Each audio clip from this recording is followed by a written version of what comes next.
Welcome everyone. Glad to see you on my channel. Today I will tell you about an unusual story, an amazing story about companionship and love. I wish you a pleasant audience. It was pouring rain outside, drumming heavy drops on the windshield, but John paid no attention to it, only managing to clear the glass in time to see the road. He was in a hurry to get to an important client. Every now and then his mind was spinning with thoughts of what he had accomplished in this life. Frowning his forehead, John couldn't even think of happy moments. Working in a taxicab, he kept running into the angry look of his boss. For some reason, he immediately disliked him and gave him a shabby car. Stopping at a stoplight, John thought to himself, why didn't I choose another profession? Now I wouldn't be spinning the wheel and groveling before anyone. The light turned green and John accelerated again, but then he heard banging under the hood. The car was broken and they'd say it was his fault. They'd put the blame on him and then pay for the wreck. No, that wasn't the fate John wanted for himself, but he couldn't do anything about it because he wasn't a local in this town and hadn't made the right connections yet. Sad thoughts continued to overwhelm him. He even remembered how often the dispatcher gave good orders to his driver friends. And he was left with nothing, settling for cheap calls. Such injustice depressed John and made him think about the right choice of his path in this life. He was an orphan after all, and in any situation he could only rely on his own strength. After two more intersections, John wanted to turn into an alley to shorten the way, but suddenly a pregnant girl jumped out in front of his car. She deliberately swung her arms as if she were falling and blocked the road. John barely audibly cursed. Have you completely lost your mind? He did not understand why this stranger, risking her own life, almost threw herself under the car. Jumping out of the cabin, he shouted at her again. Have you had enough of life? I'm in a hurry. The boss will punish me if I'm late. Could you take the underpass? The girl sank down on the curb and burst into tears. John realized he was wrong to do that. She was pregnant, and there was no telling where she might be in a hurry. What if she went into labor? All these thoughts rushed through his head in a caravan, and to at least somehow make up for his guilt, he offered the poor man to get into this car. Let's go, or you'll get completely wet. The rain, it seems, is not going to give up. Once in the car, the girl looked at him suspiciously. John even felt a chill under his shirt. It felt like he hadn't saved a man, but a ghost. Pushing away these dirty thoughts, he extended his hand to her and said, My name is John, and I work in a cab. The answer was the last thing he expected to hear. I'm Veronica, an ex-convict. The cold ran down John's back again, but this time it was even more intense, as if he were being hosed down. The thought flashed through his mind. That's the kind of passenger I picked up, he said. Veronica noticed the trembling in his hands and hurried to calm him down. Calm down, I only sat in jail, and there's nothing wrong with that. Unless you're against women being behind bars too. Yes, no, you're not? John replied excitedly. I didn't even think about it. Anything can happen in life, and no one is immune to it. Even I can't say what will happen to me tomorrow, for example. The pregnant passenger put her hand on his shoulder and calmly said, I am not a psychic, so I cannot answer what will happen to you tomorrow. But I am sure that in the near future you will start a new life. Veronica's words sounded somehow unexpected for John. He suddenly thought that it was tomorrow or the day after tomorrow that the boss would find an opportunity to harass and punish. That's when a new life would really begin, without money and possibly without a job. John thought about it and at the same time remembered his childhood. After all, he had never known his parents. He came to the orphanage from an orphanage, very small, one could say, the youngest of all the wards of this institution. And he was treated without any love. Although, where could it come from if the tutors disappeared every now and then for a whole day and left them unattended? It was there that John learned to survive without anyone to rely on. He had almost no friends, and all because his sense of justice made him an outcast among his peers. They liked to organize nasty things, to run away from the orphanage, and John, feeling a sense of fear, remained alone. He did not follow them. So he did not become, as they say, his own among their company. The orphanage was in a small village, and John did not know what was going on outside the village, but he dreamed of escaping from the hated walls. and go to a place where he would be appreciated and loved. But where to? There are no relatives, and if there are, they do not care about the existence of some orphan. Moreover, the teachers in the orphanage kept telling him that his parents had abandoned him. After that, he didn't want to get close to anyone at all, and the desire to be loved was just a childish fantasy. While there was an opportunity and the state helped, John got a driver's license. He knew even then that this would be his opportunity to survive. In any case, he did not see any other prospects for himself. From a remote village, he soon moved to the capital. His thoughts were about finding a job and somehow getting a foothold in this city. John went through many interviews to get a job, but found a job only in a cab, where the boss was a proud and arrogant man, Archie. With housing too, everything was solved. John successfully rented an apartment on the outskirts of the city. However, the strained relationship with the boss constantly made him nervous. There wasn't a day when Archie didn't criticize him for nothing. Sometimes John felt like he was the center of attention or just became an outcast, and there was no way out of it unless he left the office. However, he was not going to quit and decided that he would try to prove by his actions how he could be useful. And once John even allowed himself, in the presence of the director, to say what is best used to increase efficiency. Then the conversation turned to buying new motor oil, and John joked that he knew as much about it as a professional. The director praised the guy for his initiative, but Archie was angry. After all, it was not he who distinguished himself, and now the director will not put him as an example to other employees. However, the boss could not do anything, especially since John became almost the best friend of the director. At the same time, Archie took note of this and began to wait for a convenient moment to take revenge. But the boy worked so skillfully that he gave no reason for penalties. True, after today's trip, there was no telling what might happen. After all, there was a reason the supervisor was grinning when he sent him on this call. With a shake of his head, John looked at his companion, distracted from his memories. If it's no secret, how many months pregnant are you?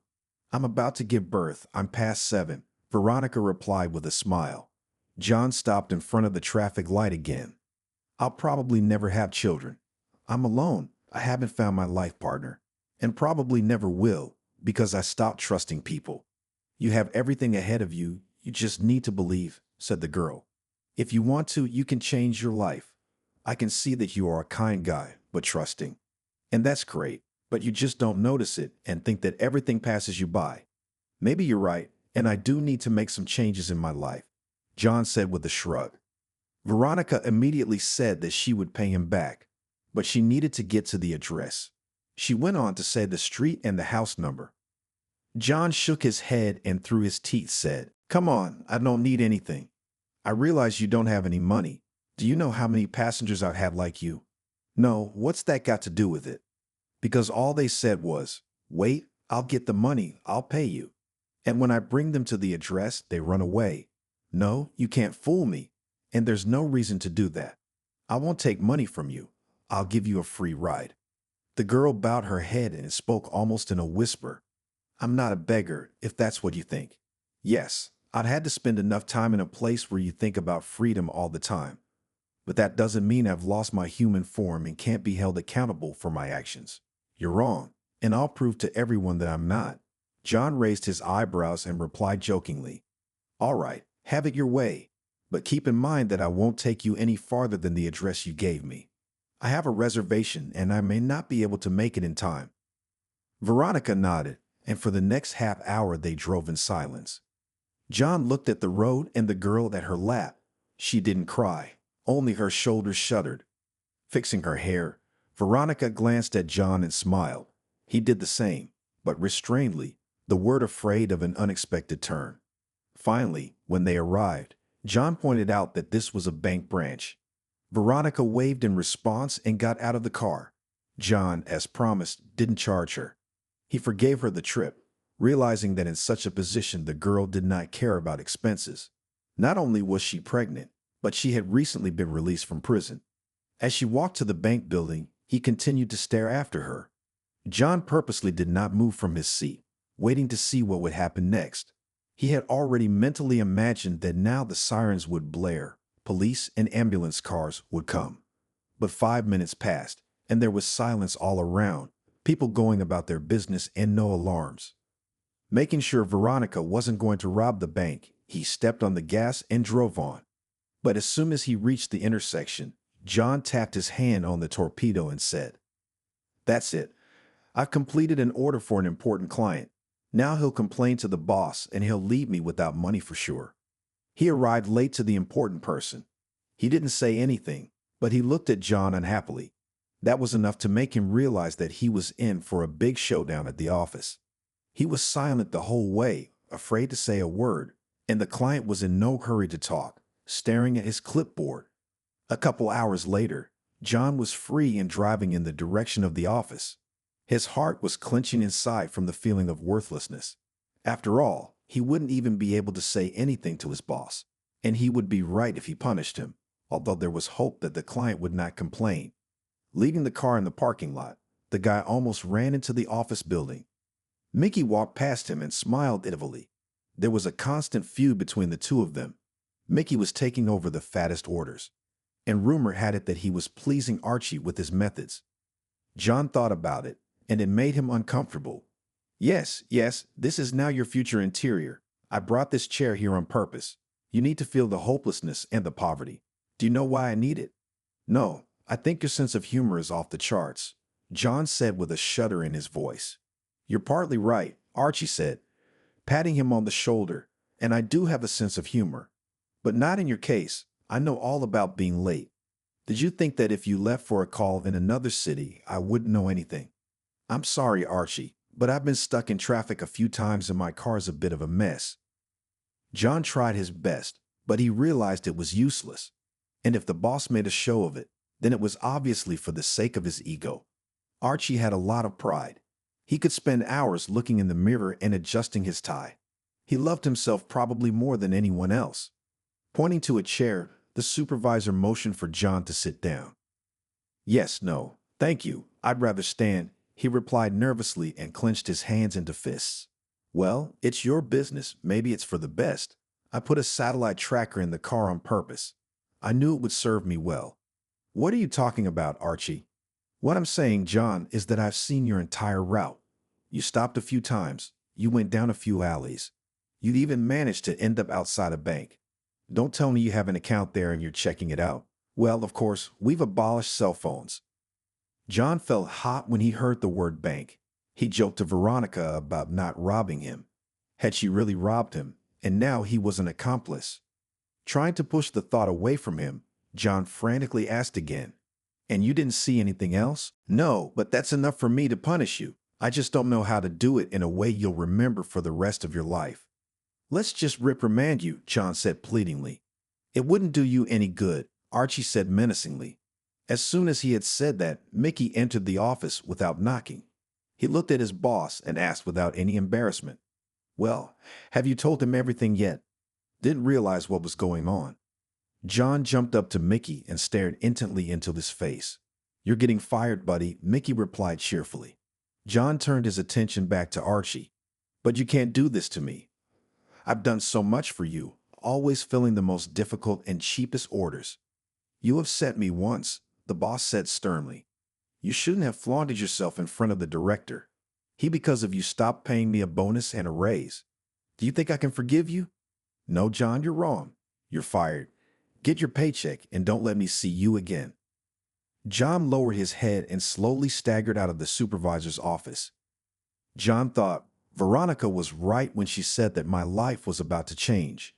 After that, he did not want to stay in the walls of this office. On full automatic, John went to the accounting office, took the rest of the money, and went outside.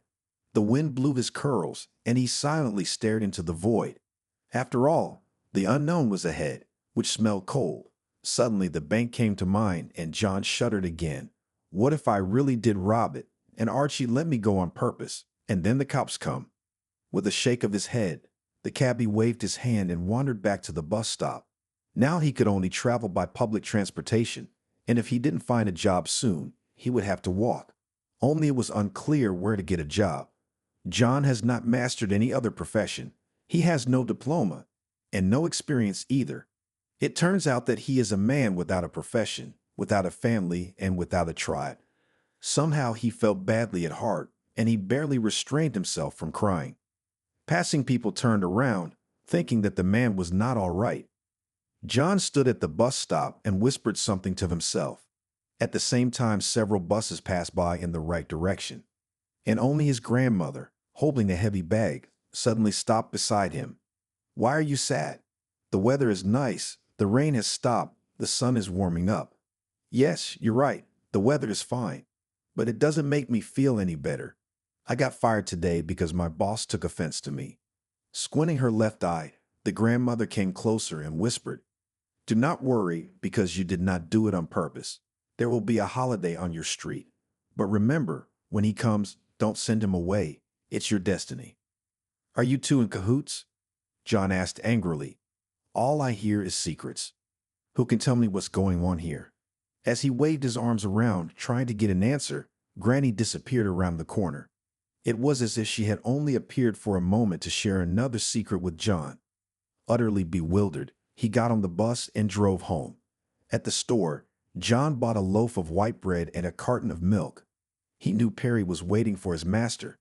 As soon as the lock clicked on the door, the cat ran out into the hallway. She nestled at John's feet and began to rub his back. Stroking the pet, the former cab driver said, "You're the only one I'm happy to have, Perry." The cat heard his name and purred contentedly. John took off his shoes, went into the kitchen, and poured milk into her bowl. Perry left his feet alone and began to eat. As she licked the milk, she looked at her master with a sidelong glance and licked. There was so much devotion in her eyes that John couldn't stand it and covered his face with his hands. He stood like that at the window, barely restraining his emotions, but suddenly the doorbell rang. John even shuddered. Strange, I'm not expecting anyone to visit. Cautiously looking out into the hallway, he asked directly from there, "Who's there?" From the other side of the door came an answer. "It's me, Anna." "John, open up, we'll have tea with you." Not knowing what was going on, he opened the door. "Why, were you crying or what?" jokingly asked Grandma Anna.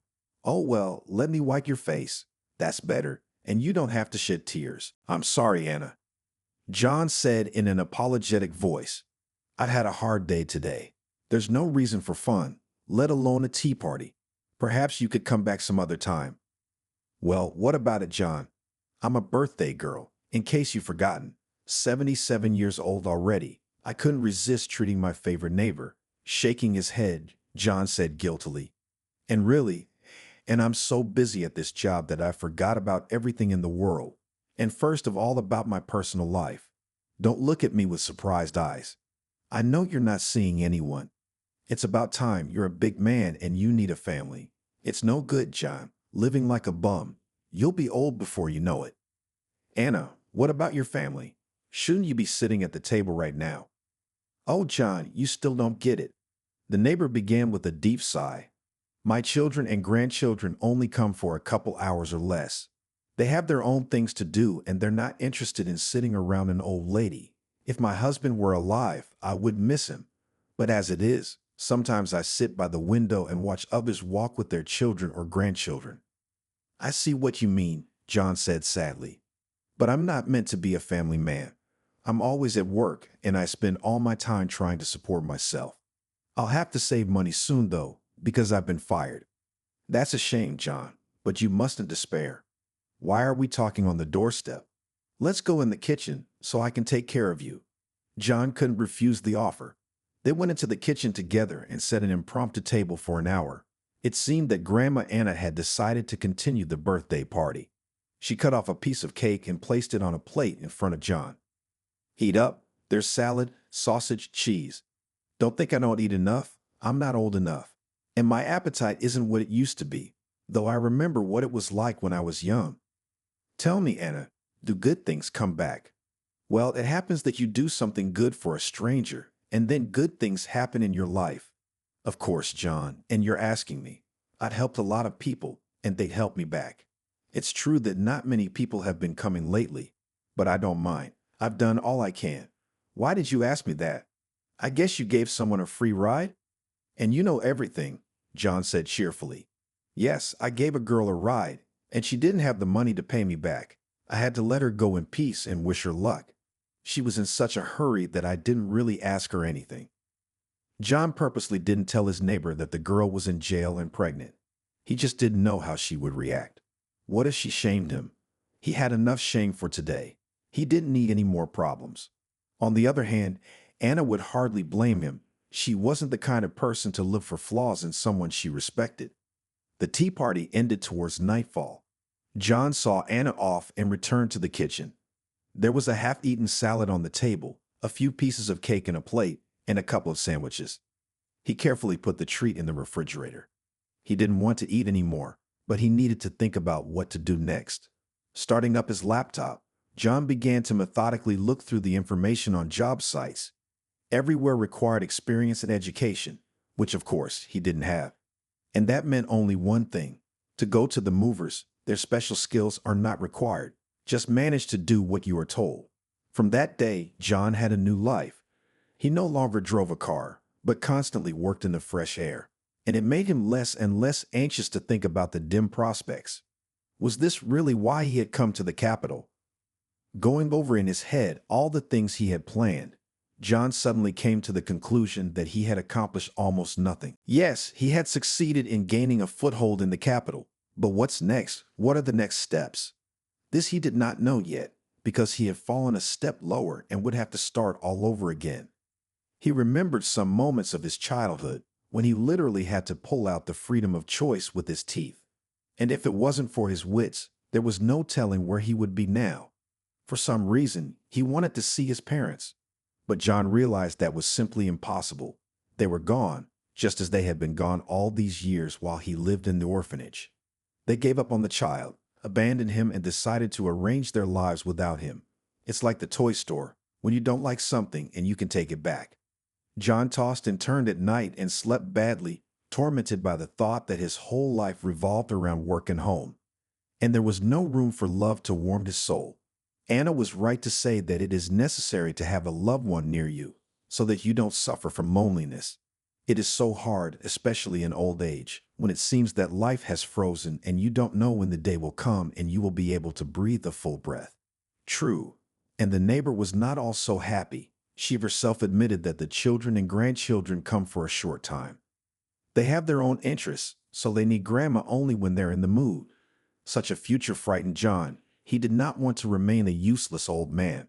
So 2 weeks passed. John got used to the new job and no longer thought about the fact that he was once afraid of his evil boss. At the same time, the image of Veronica began to resurface more and more often, although he didn't try to think about her. He was in a position and would hardly want to share his problems. No, it was not worth talking about, much less dreaming about. But the desire to see her overpowered and gave him food for thought. One day, waiting for a bus at the bus stop, John saw an old woman walking toward him. She was carrying a heavy bag on her shoulder that hung almost to the ground and waved at him. John couldn't believe that this was the same grandmother who said that there would be a holiday on his street too. Closing his eyes, he didn't open them for almost a minute. When he looked in that direction again, he saw no one. He had the feeling that he was hallucinating. But where would they come from if his health was good? John decided that he needed to get a good night's rest and not go to work on Saturdays. When he got home and fed the cat, he lay down on the couch and fell asleep. But it wasn't more than an hour later when Perry started meowing pitifully. John woke up and lowered his head. "What are you? Did you miss me?" The cat purred in response and jumped onto the couch. And just when she was near his face, she immediately hissed. John was astonished at his pet's behavior. "Did someone scare you, Perry?" "Wow." And the fur stood up. But the cat continued to hiss and back away from the couch. John sat down, and then he heard someone scratching at the door. A chill ran down his spine, just like that time. His hands were numb, and his tongue felt like it was stuck to his palate. He couldn't even get the words out. Overcoming the stiffness, he got up from the couch and headed for the hallway. Suddenly, the scratching at the door changed to a steady knock.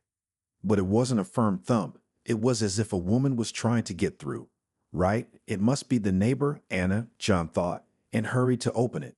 But what was his surprise when on the threshold he saw Veronica, and in an expensive coat. "Hi, did you recognize me?" she asked cheerfully. Yes, hello, you won't be forgotten. Can I come in, or are you in a bad mood? I'm sorry, I don't really feel well. John answered and let Veronica into the apartment. So many unpleasant things have happened in my life that I'm afraid to talk about them. I thought you'd forgotten about me. I went to a lot of trouble to find you. I didn't realize it was so easy to get lost in the capital. It's a capital to absorb people, John said in a more cheerful voice. But you've spent so much time away from home, so don't be surprised. And I'm sorry to bring up your past. It's all right, John, Veronica said and went into the kitchen. I still have a lot of catching up to do. But one thing I'm sure of is that you can't forget the past. It's so soaked in dark stains that I'll never wash it off in my lifetime. Wait, what are you talking about? John asked in surprise, even though he suspected what was behind it. This, Veronica pointed to her round belly. All the secrets and stains are here, and if you have time, I'll tell you. Yes, of course, I'm only after work, so I'm in no hurry. Putting the kettle on the stove, John asked, Are you hungry maybe? No, I've been to the restaurant and had dinner there. What are you looking at? Can't you understand how I've changed so dramatically? Where did I get the money to go to a restaurant? To be honest, I do, John replied embarrassed. That day, when you almost fell under the wheels of my car, now X, you were wearing old clothes, shoes not in size, and no money. By the way, I hope you didn't rob a bank. At that, John pointed at her expensive clothes. Veronica laughed and put her hand on his palm. No, there's nothing wrong with that. The bank didn't need to be robbed. I only took what was rightfully mine. There was an awkward tension because Veronica's words about taking something were more like robbery, and John expected her to say, I really stole the money and bought expensive things with it. But at the same time, he realized that it was impossible to do such a thing alone, especially for a pregnant woman. And to lighten the mood, and at the same time to find out as much information about her as possible, John calmly said, It's a good thing you didn't have to do anything illegal. You've already broken the law once and paid for it. By the way, what happened? Why did you go to jail? Veronica poured herself some tea and, taking a couple of sips, began to talk. Well, it's a long story, and I'll start with the fact that I got pregnant by the warden. Really? John exclaimed and almost choked. Yes, it's true, but I had to do it. He promised me that I could be released sooner. I'm ashamed to say it, but intimacy with him turned out to be my only chance for release. I soon found myself in a position. The warden even took me for an ultrasound. And that's when it showed I was having twins. Can you imagine? 2 boys? Not exactly, but I can imagine, John replied discreetly. It's the first time I've ever heard of a prisoner getting pregnant by the warden. Usually women get there when they are pregnant, or their husbands try to get them pregnant when they come for a date. But why would you do that? You can't love them, can you? Veronica tilted her head to the side and felt sad. She could see that John's words had touched her heart, but he couldn't imagine what was going on in that girl's soul. Their first meeting had shown how defenseless she was.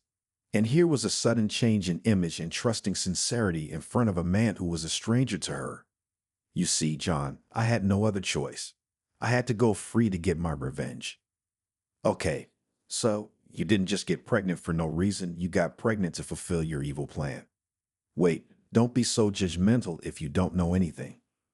Okay, I won't interrupt, go on. John said, sipping tea from his mug. That evening, Veronica told him about her hard fate. She had to go through a lot of things, and first of all, through a series of humiliations. All because her father, now deceased, had decided to remarry. Mom died only 3 years ago, and his feelings were playing up.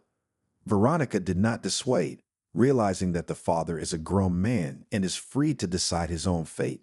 Besides, he was a big businessman and owned solid assets. This gave him ample opportunities in terms of personal life. Naturally, that the holy place is not empty, and in the life of Steve appeared a beautiful woman. She was 10 years younger and easily captured his heart. Veronica saw how he was crazy about her and did not notice anything around him.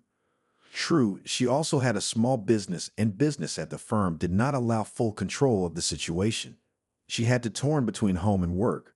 But everything changed when this woman's son appeared in their family. She persuaded to take him to them. Moreover, the method of seduction forced Steve into marriage. The wedding had been celebrated in style, even in style. John put the mug on the table and interrupted her story. Wait, why didn't your father know what he was doing? From what you said, he was just over 50 years old. 50 years old? I can't believe a man that age would lose his mind. Well, he was perfectly aware of what he was doing. He just loved women's attention. That's why he married a second time. Of course, I talked him out of it as best I could, but how could he listen to me? It was up to Daddy to decide what was best for him, so he chose a new girl. I'm sorry I interrupted. John said, I'm sorry I interrupted. It's just that I'd had similar problems in my life. Well, not exactly about the wedding, but something like that. I didn't tell you I was an orphan. I've never seen my parents, and I still don't know where they are or what happened to them. I spent all my childhood in an orphanage, and there I learned to be a driver, and then I went into adulthood. It's hard when there are no close people around, Veronica continued.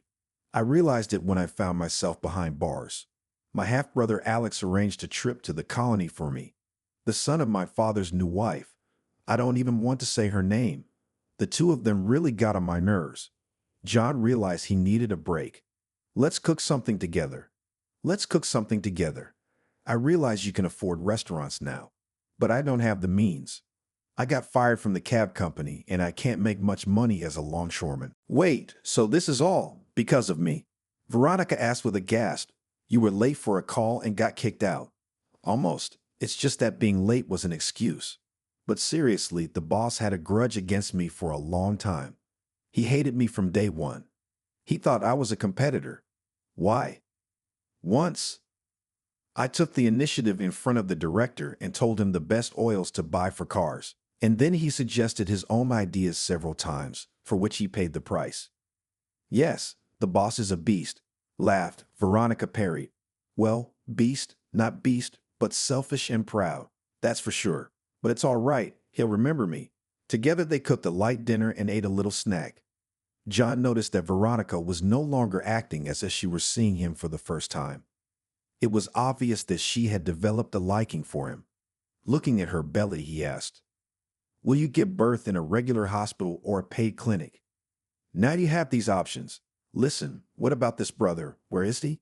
Didn't you say it was his fault you went to jail?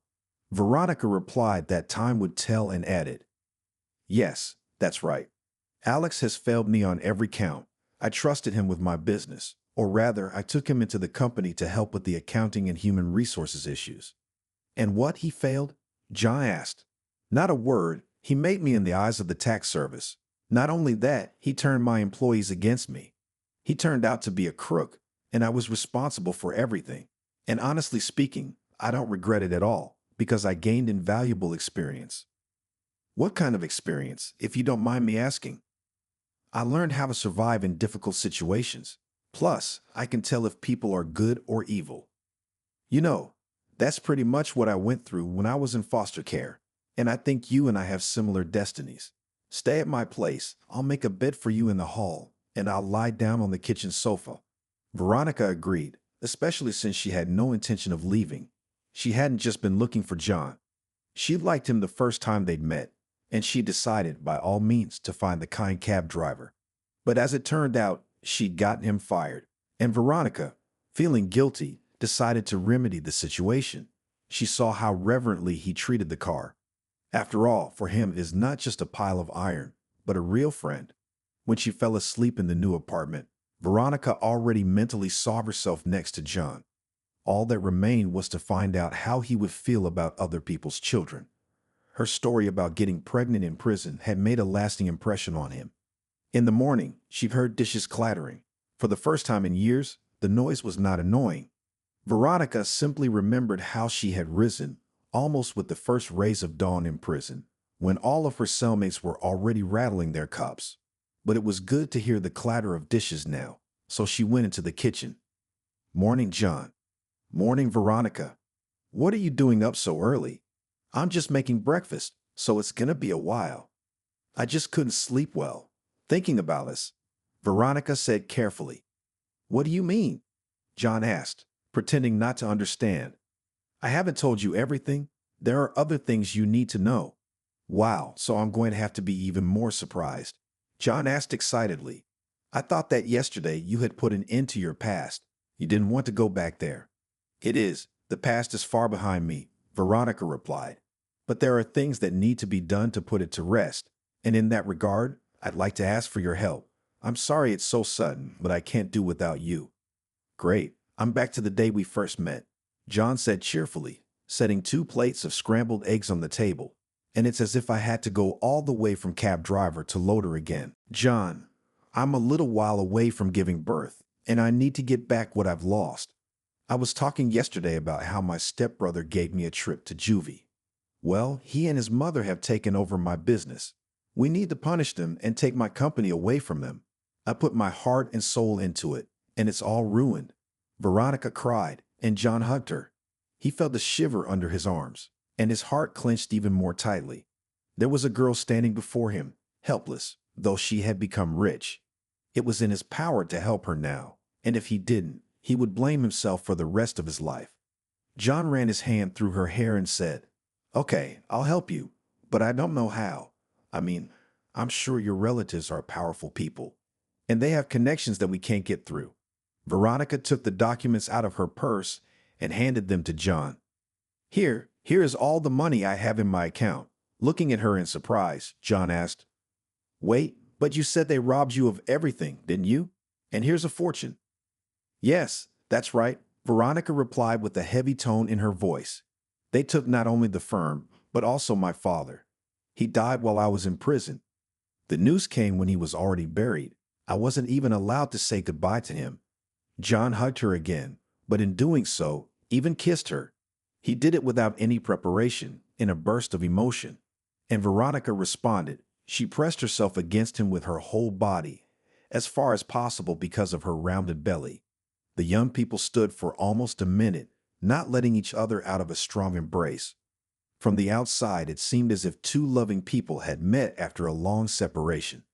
This time, a spark of mutual affection had really flickered between them, and John, without realizing it, said languidly, "I like you, Veronica. And I like you, John, and I knew even then that we'd be together.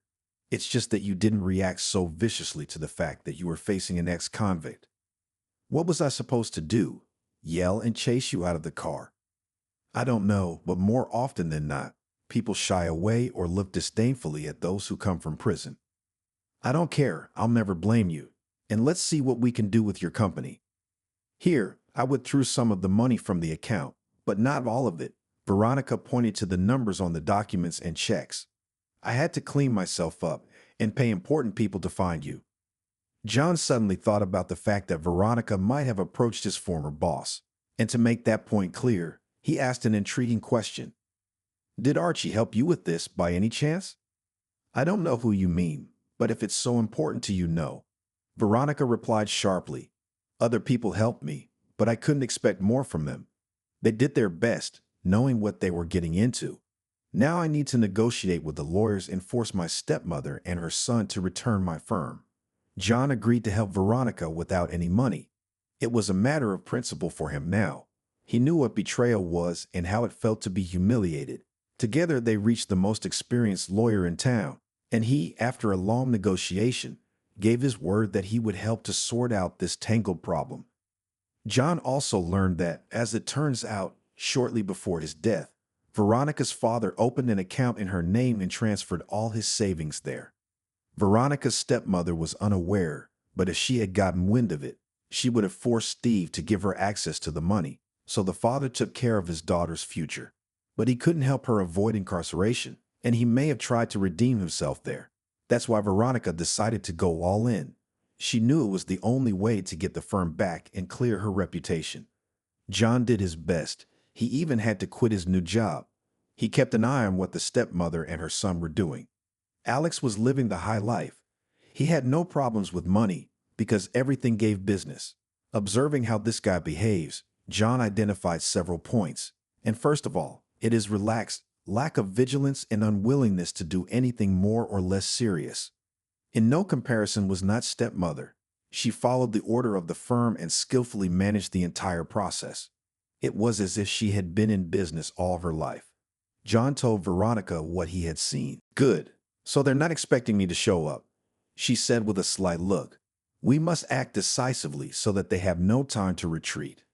I'm sure these people have prepared contingency plans for emergencies.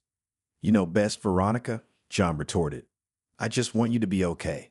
The hired attorneys prepared the documents for the trial, and Veronica and John, in the meantime, mended their relationship. A few days later, they moved with Perry into their new apartment. Veronica withdrew the money from the account and spent it on buying the family home.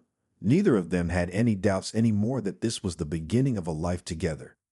The words of the old lady from the bus stop and Anna's neighbor turned out to be prophetic. John found his way in this difficult and winding life. Fate thanked him for his kindness. Since childhood, he tried to help everyone, despite the fact that sometimes it was not easy, and these qualities made him a strong and hardy man. That's why he wasn't afraid of hardship. And he wasn't afraid to help Veronica, though he couldn't help but realize how it might end. Soon Veronica bought him a luxury car. John at first did not want to accept such a gift, but then agreed, saying that the time will come and he will definitely repay. Taking on the role of an assistant, John himself kept in touch with lawyers. At some point, they informed him that Betty, Veronica's stepmother, and Alex had moved. Apparently, they felt threatened or someone informed them that the rightful owner of the business was on their trail. John relayed the lawyer's words to Veronica. As you can see, your hustle didn't go unnoticed. Good. Let them know that they too will soon have to answer for everything.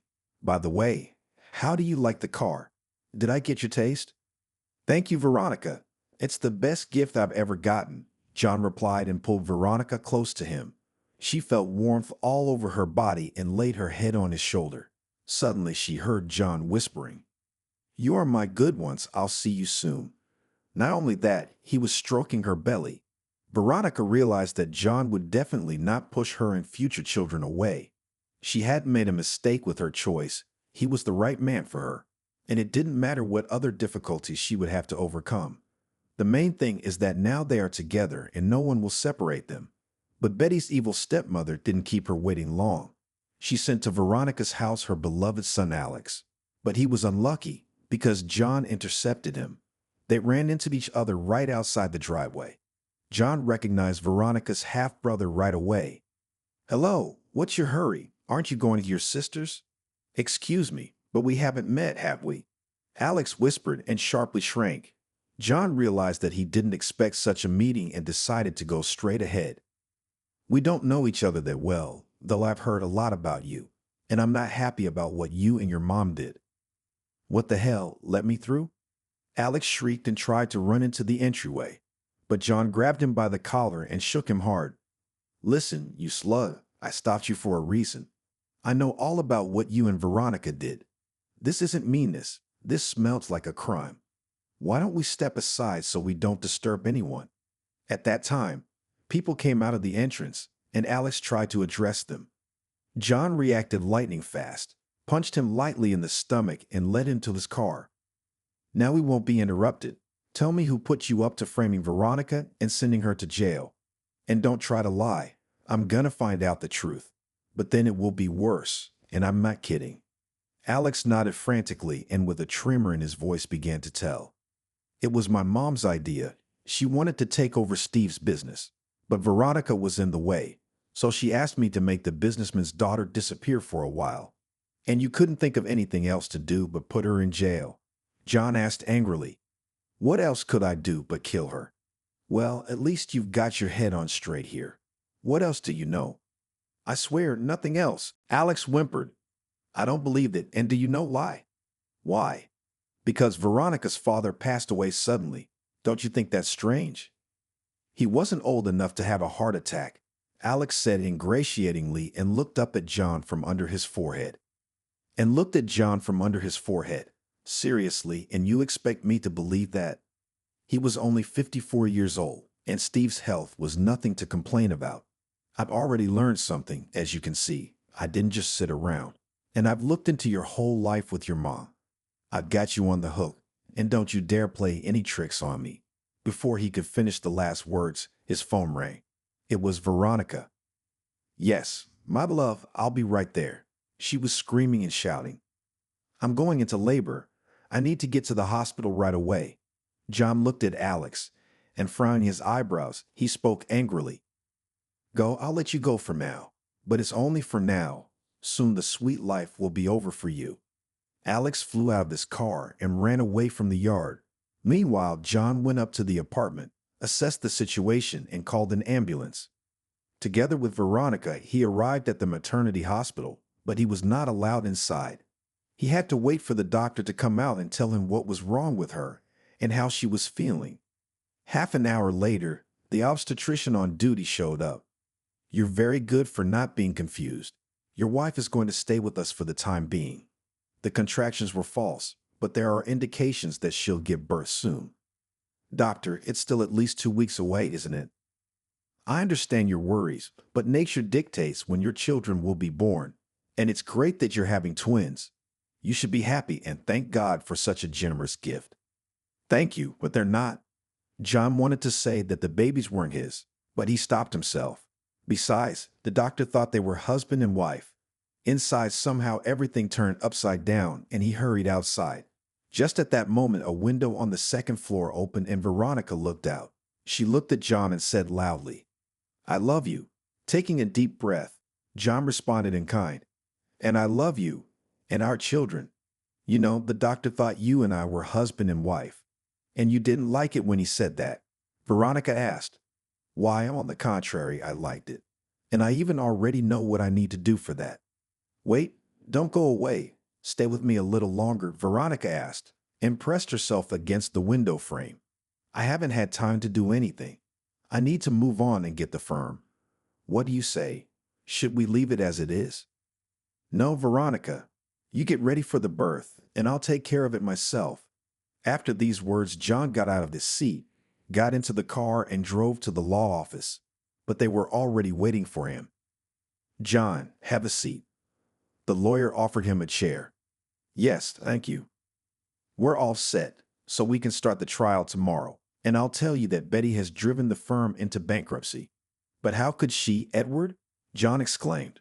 "Did we start all this for nothing?" "No, not for nothing. I found the right people, and they stopped the process of collapse. I think that Veronica will get the firm in a less tolerable condition. Of course, she'll have to make some investments to get it back on track. But given her financial capacity, I think that won't be a problem." "You're right, Edward, but Veronica won't be able to be a part of it just yet. She's in labor at the hospital and could go into labor any minute." "I understand, John. We'll go through you, especially since you're familiar with all the documents." After John's big hit on Alex, he told his mother right away, and they even wanted to report it to the police, but changed their minds as they received a subpoena.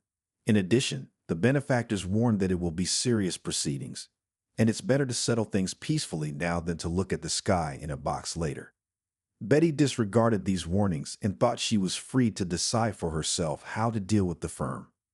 Her son, on the other hand, refused all positions and began to pack his bags. He realized that he would definitely be nailed to the wall and shake out all the information. So in order to do something, to minimize the negative consequences for himself, he took the risk of coming clean. He called John himself and asked to talk to him. During the conversation, Alex told him that his mother had poisoned Steve. True, he had not personally seen anything, but at the same time, Betty had somehow. After Veronica's father had died, that her drug had worked and the old moneybags had gone. The cops got all this information right away, and they arrested Betty. However, they had no direct evidence and she was still charged with fraud.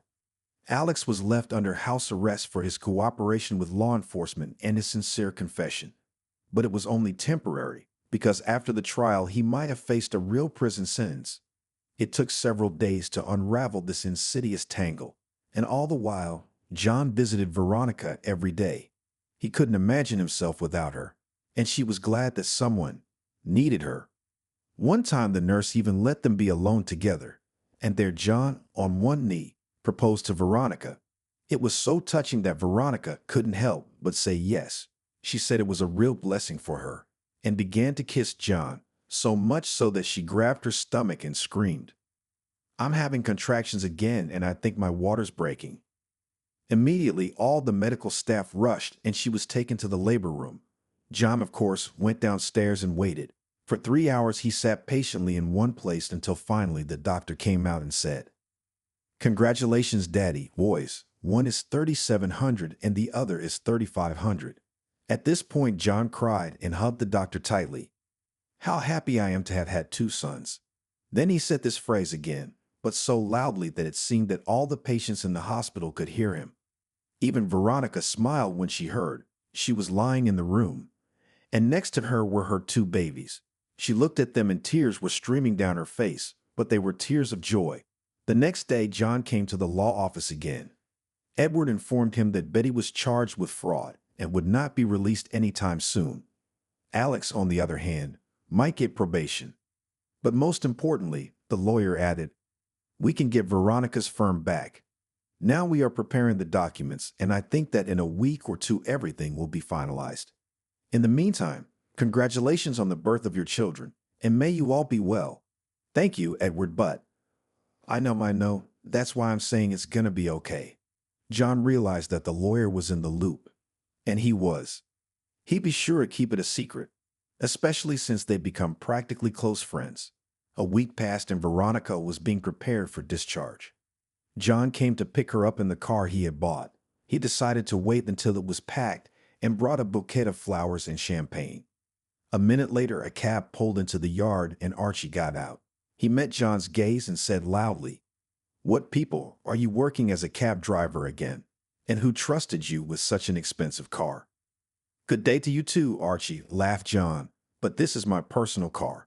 Your car, on the other hand, looks like it's been in need of repair for a long time." "Oh, come on, it can't be." And at that time, Veronica and the children appeared. "Darling, aren't you tired of waiting for me?" John handed her flowers, the nurse champagne, and took the babies in his arms.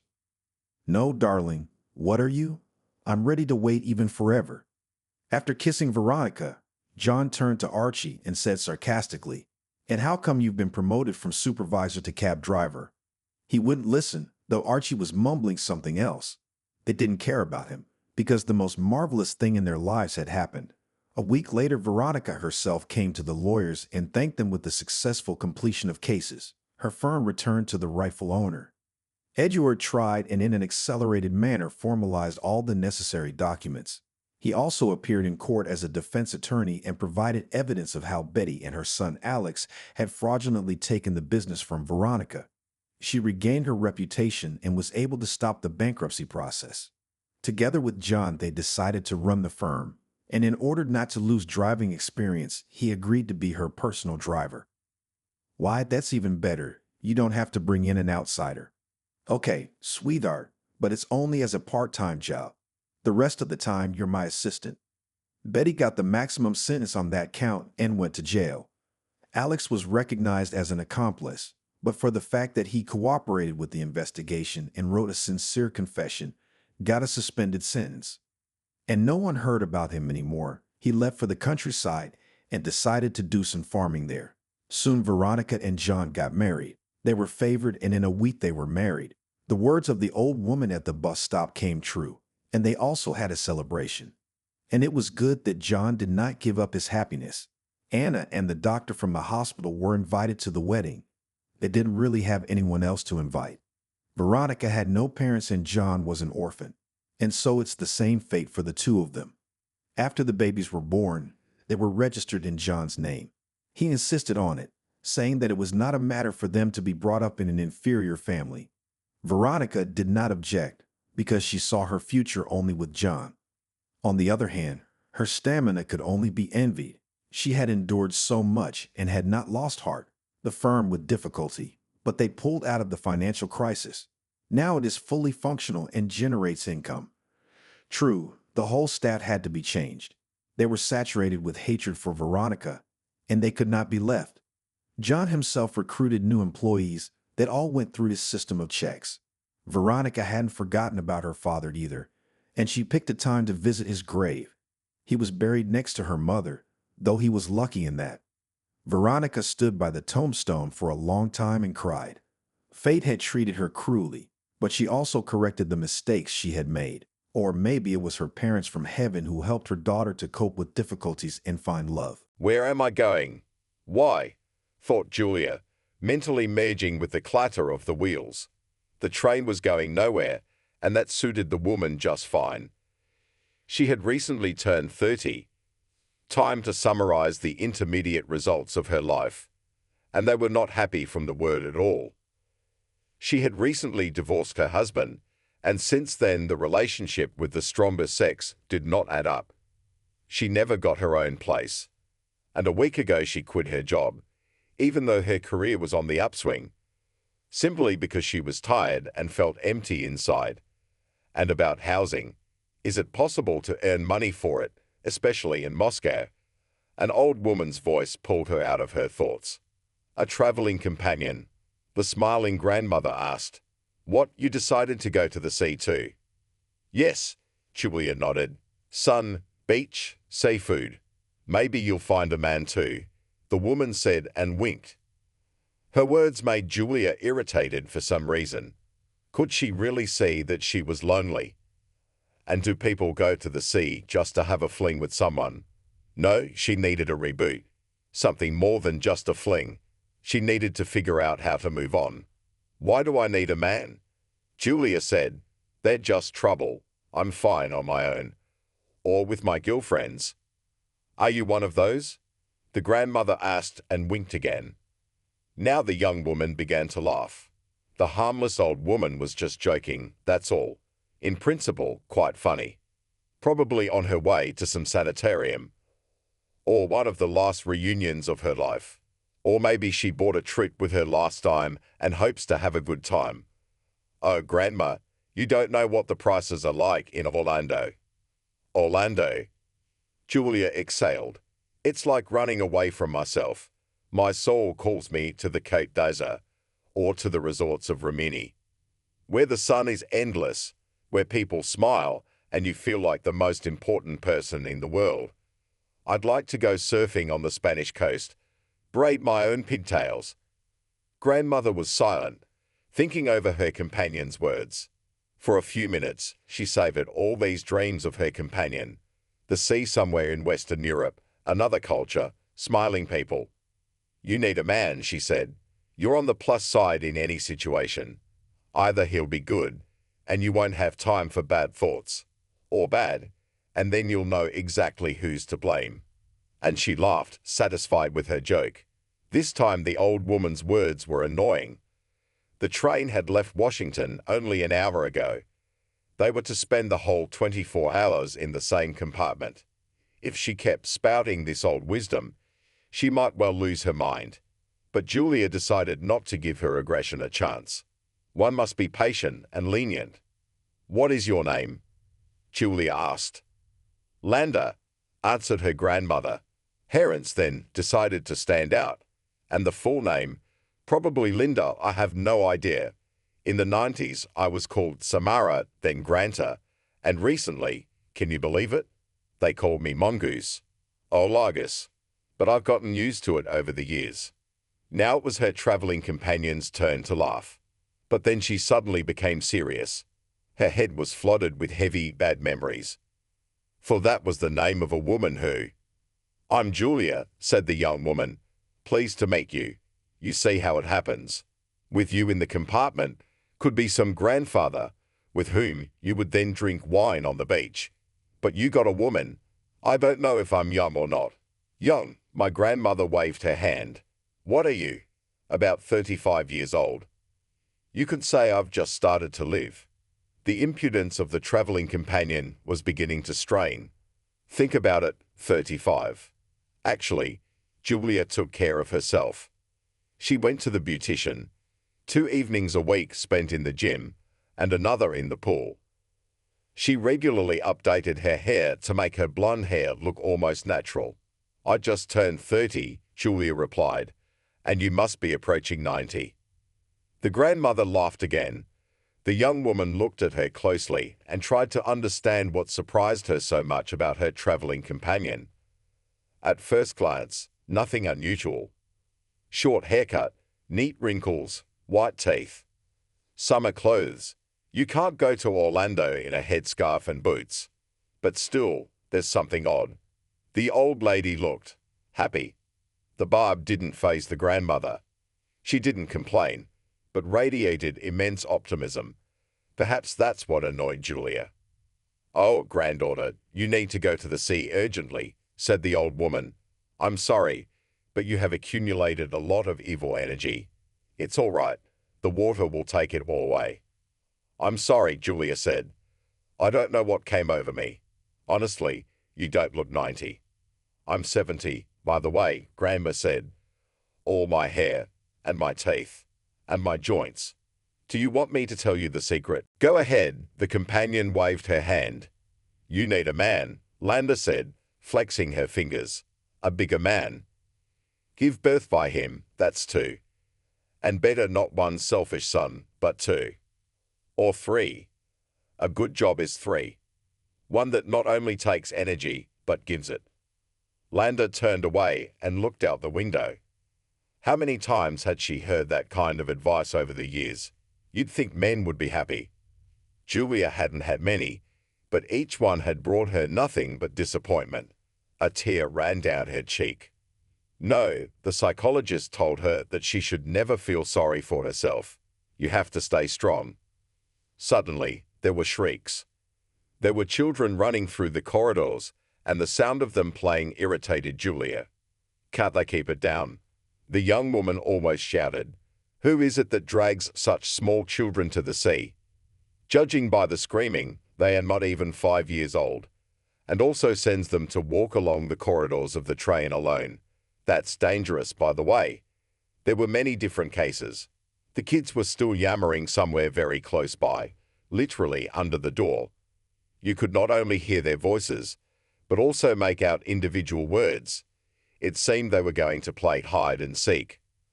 Suddenly the compartment door slid aside, and a boy with wheat-colored hair appeared behind it. He looked at the female passengers and began to curl his fingers. "One on," he said, pointing to his grandmother, and looked at the young woman. "2 aunts. 2 old aunts. Where are your husbands? Where are the grandchildren?" "Shoo," Julia threw down. "Run back to your mom before she punishes you." "I won't go," the boy replied stubbornly.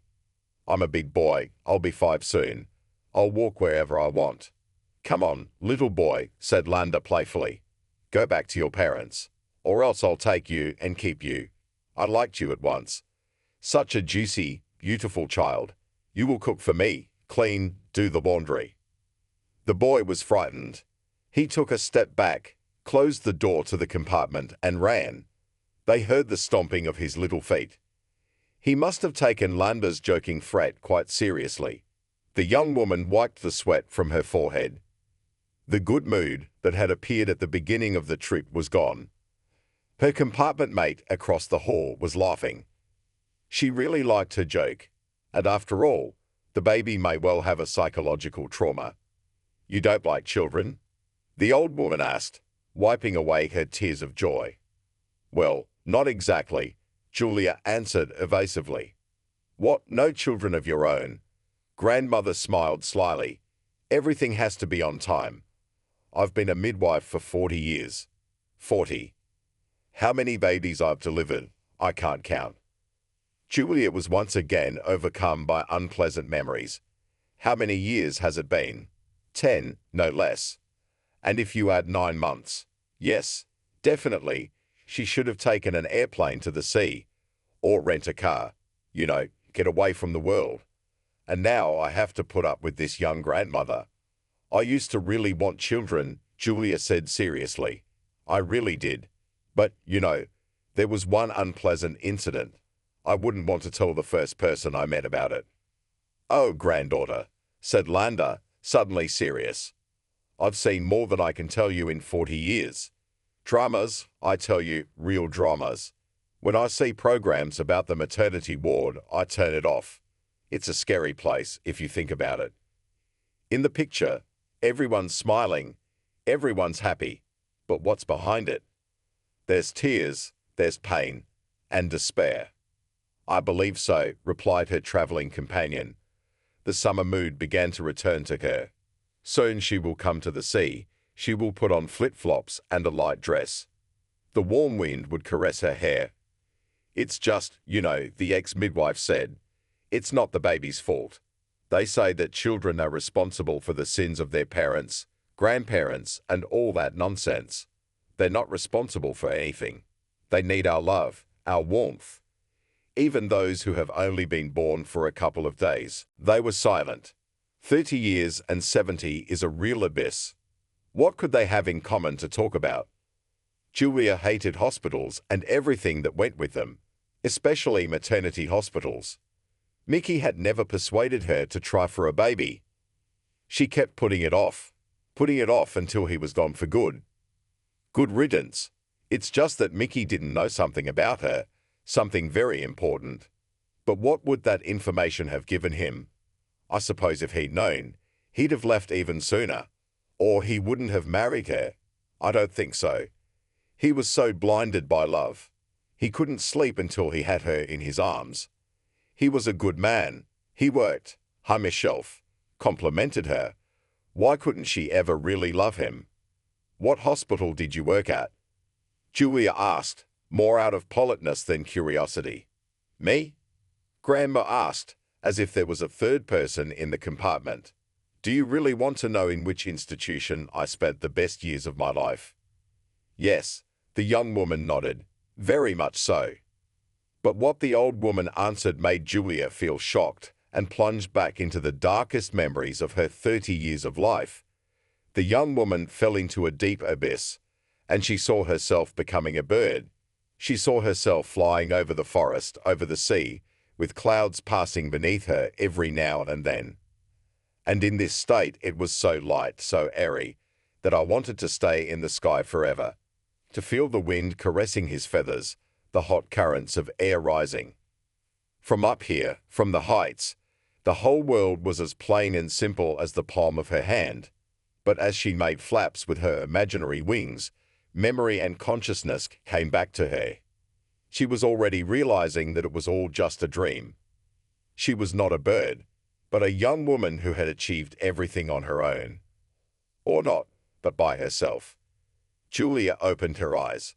A nurse was standing over her, ineffectually trying to open the ampoule of ammonia. The tip would not break off. Put it away, you inept, Grandma shouted. God, if I had known, I would not have run after you through the whole train. I had just graduated from honey, the nurse justified, ridiculously stretching vowels. You know, trains are usually poisoned to the max. This one fainted. I don't know how to do that yet. What are you, a doctor? If only, Landa waved her hand. I'm a midwife, for God's sake. Retired a long time ago. What do they teach at school nowadays?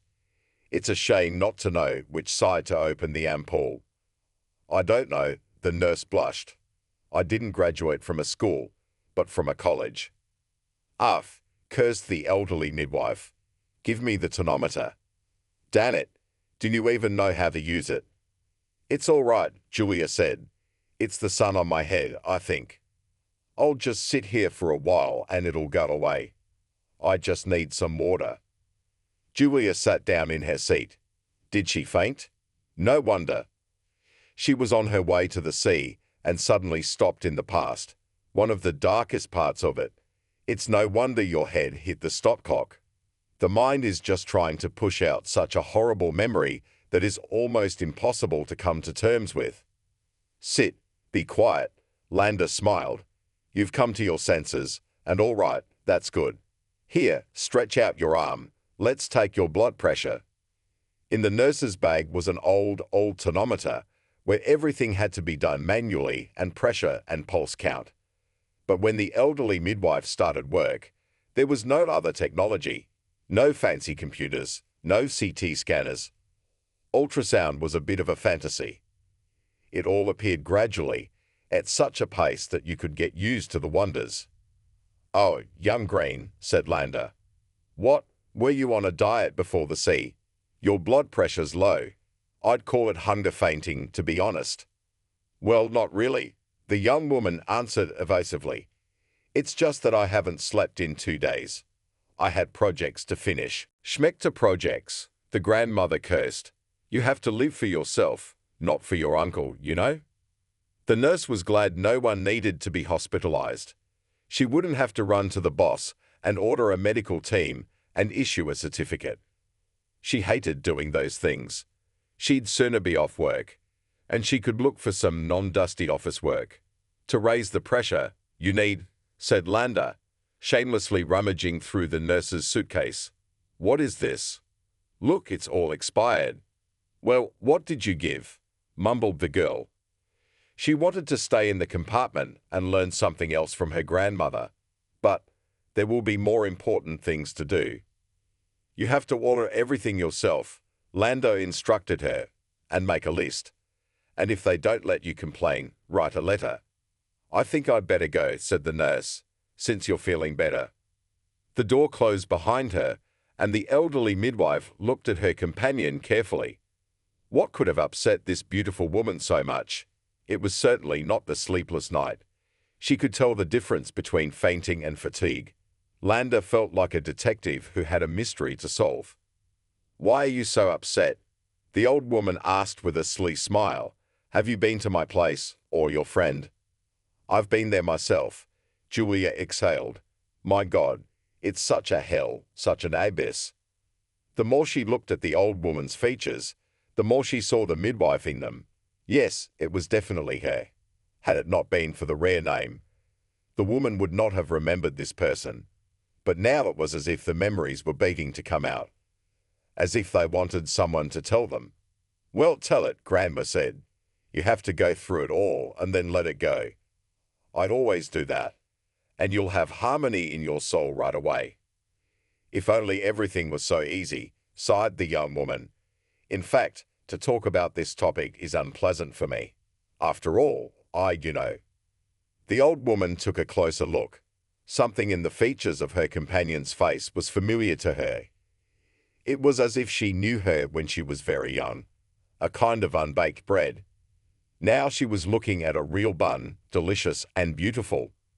There must be a lot of people out there who would love to try it, and when Julia began to tell her why she had fainted, the old woman's memory also conjured up images. Yes, it was definitely her. Now she would dive into her memories, and she would definitely reconstruct the whole picture. For a while, the young woman gathered her thoughts. She weighed whether to share the darkest memories of her life with a random person. What was her connection to this chipper old woman? It was unlikely they would see each other again. But that was the beauty of it. For the first time in her life, she could discuss a tragedy that had happened to her years ago with someone. I was in the chapel. Julia began her story. I was there for 3 weeks, maybe more. I can't remember exactly. Ham, said the old woman and started snapping her fingers. That's right, I remember you. Difficult pregnancy, early labor, a boy. Tears ran down Julia's cheeks. That's right, just a boy. She doesn't know his weight or height, not even the color of his eyes. She hasn't baptized him or even pressed him to her own breast. Just a boy, that's all. The pregnancy was very difficult, Julia said, as if making excuses. I was all alone, and I was in a foreign city.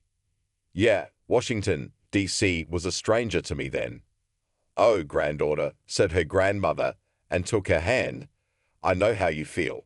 But, look, he was born normal, right? No, Julia shook her head. It was a long labor, very difficult, and it ended sadly. Aha, nodded the former midwife. It was Elizabeth who delivered the baby, for fuck's sake. God's doctor, I hated working the same shift with her. I don't know, is there something wrong with my memory? I seem to remember that everything ended well, didn't it? I fell asleep right there in the hospital. I wouldn't have made it home. Do you remember? The heavy memories made the young woman dizzy again. How many hours had she been on the delivery table? And that doctor kept refusing to do a C-section. Nothing, she said. You're so healthy. You'll be fine on your own. And the boy was quite big. It was Julia's first labor, and she trusted the doctor. She was cynical, of course. She said you can manage on your own. You're not the first, you're not the last. And why do women have to go through such ordeals? The old woman's face became even more familiar to her now. That's right. She was the one who held her hand the whole time. Taught her how to breathe. and spent all those long, grueling hours with her. Come on, you can do it, she shouted at her. But on that fateful day, Landa was not yet a full-fledged old woman. She looked quite dignified then and moved so quickly on her feet. Now she's all gaunt and hunched over. You know, it's hard for me to remember all this, Julia said after a long silence. It's such a tragedy. I understand, the old woman nodded. I don't want to talk about work either, I'm sorry. It's all my fault. I started asking you questions, giving you advice. I started thinking up a man for you, and I'm ashamed of myself. I've been told many times, unsolicited advice is like castor oil, easy to give, disgusting to take. It's all right, the young woman replied. You wanted what was best. It's just that, yes, it was a difficult moment. The boy was very bad. And so I. What do you mean bad? The old woman said thoughtfully. My memory must be failing me. Alzheimer's and Parkinson's. They're begging for my tea. So, wait, Julia interrupted her. What do you remember? You didn't want to talk about it. Landa waved her hand. You're going to feel bad again. I'm sorry, I won't run after a nurse a second time. You saw it yourself. She's a misunderstanding. I had 1 month, yeah. Wait a minute. The young woman waved her hands. What do you remember? Tell me. It's very important for me to know how it all ended. Oh, granddaughter, I don't want to brag. But my memory is like your computer, smiled the grandmother slyly. I remember everything. Well, if I go to the store, so about kefir and butter will certainly forget.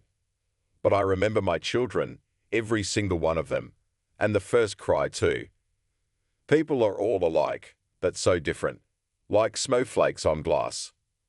Tell me about mine, Julia asked, wiping away her tears. How did it end? Oh, girl, I'm going on vacation, sighed Landa. There were different rumors in our hospital. They say that after the birth, Elizabeth came to you herself, right? And I did not want to believe those rumors. I thought it was just a rumor. Tell me about it. My traveling companion asked me once again. Tell me, I can't stand it. The young woman's heart became uneasy. How many times she wanted to push these memories out of her head. But apparently, such things are not forgotten. The terrible pain she had experienced after giving birth was nothing compared to what happened afterward, and even the betrayal of men could be endured. Grandma spoke, reluctantly, as if doing her a favor. The former midwife's story made Julia feel sick, but she managed it. In her head, once again, she felt the urge to act. But dare she do anything in a situation like this? Or should she accept it and let it go? Alas, the old woman's words brought neither oblivion nor comfort. They only raised new unanswered questions. Landa originally trained as a teacher and even managed to work in a school. American language and literature, what could be more boring? But after a couple of years, she realized it wasn't her thing. She always wanted to be a doctor. She would not have been able to cope with another few years at university and internship, so she decided to finish school. By the age of 28, she had become a midwife, and in that capacity, she spent decades in the hospital. Of course, she met her clients in unexpected places. At church, at the store, at the swimming pool. Women often recognized her and gave her their smiles, chocolates, flowers. But this trip to Orlando and her traveling companion was too much. Landa no longer smiled as radiantly as she had at the beginning of the trip.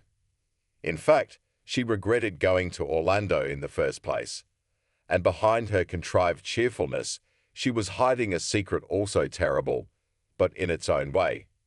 3 days ago, the doctor told her she had a few months to live. So her trip was her last. She'd honestly tried to persuade her friends to accompany her. Oh no, you don't, answered Selena, the closest of them all. The cucumbers are coming up soon. I've got pickles to make. And my joints, God forgive me, are failing. I won't get on your train.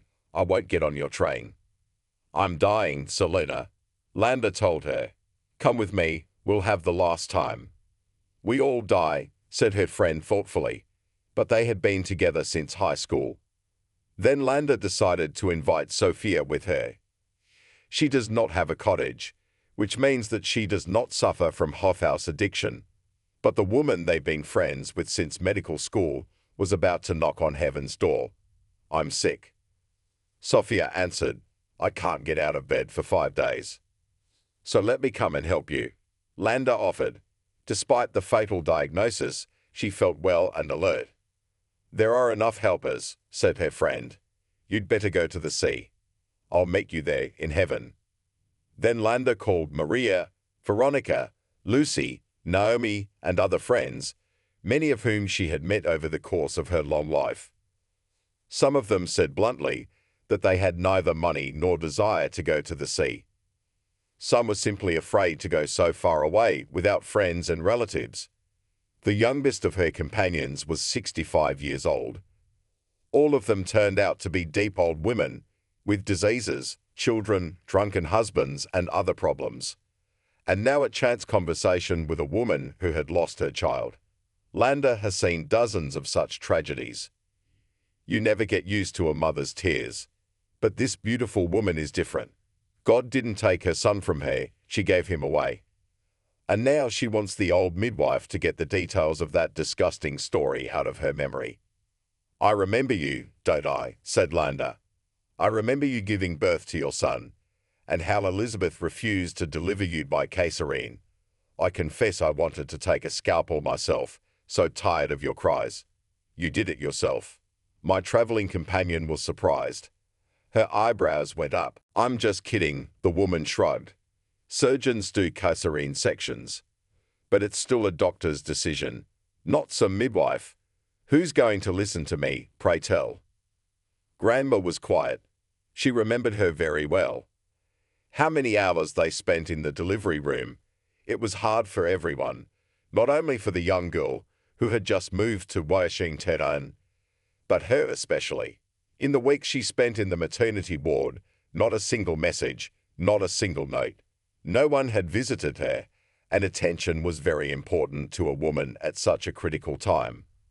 Landa remembered 2020 and crossed herself. Halpert Ward had become like a fortress under siege. In the early 10th, it was a different story. Both friends and relatives were allowed to visit women in labor. They gathered in the halls, on benches. "That's what I'm talking about," Landa nodded. "You know, I raised 3 of them, put them on their feet. Children are a heavy burden, and a mother's share is hard. Then they grow up and don't even want to visit. I'm not even talking about bringing grandchildren. On the one hand, it's happiness, but on the other hand, it's hard." She wanted to say something else about happiness, purpose, goals, and lost the thread of the conversation. She was just tired.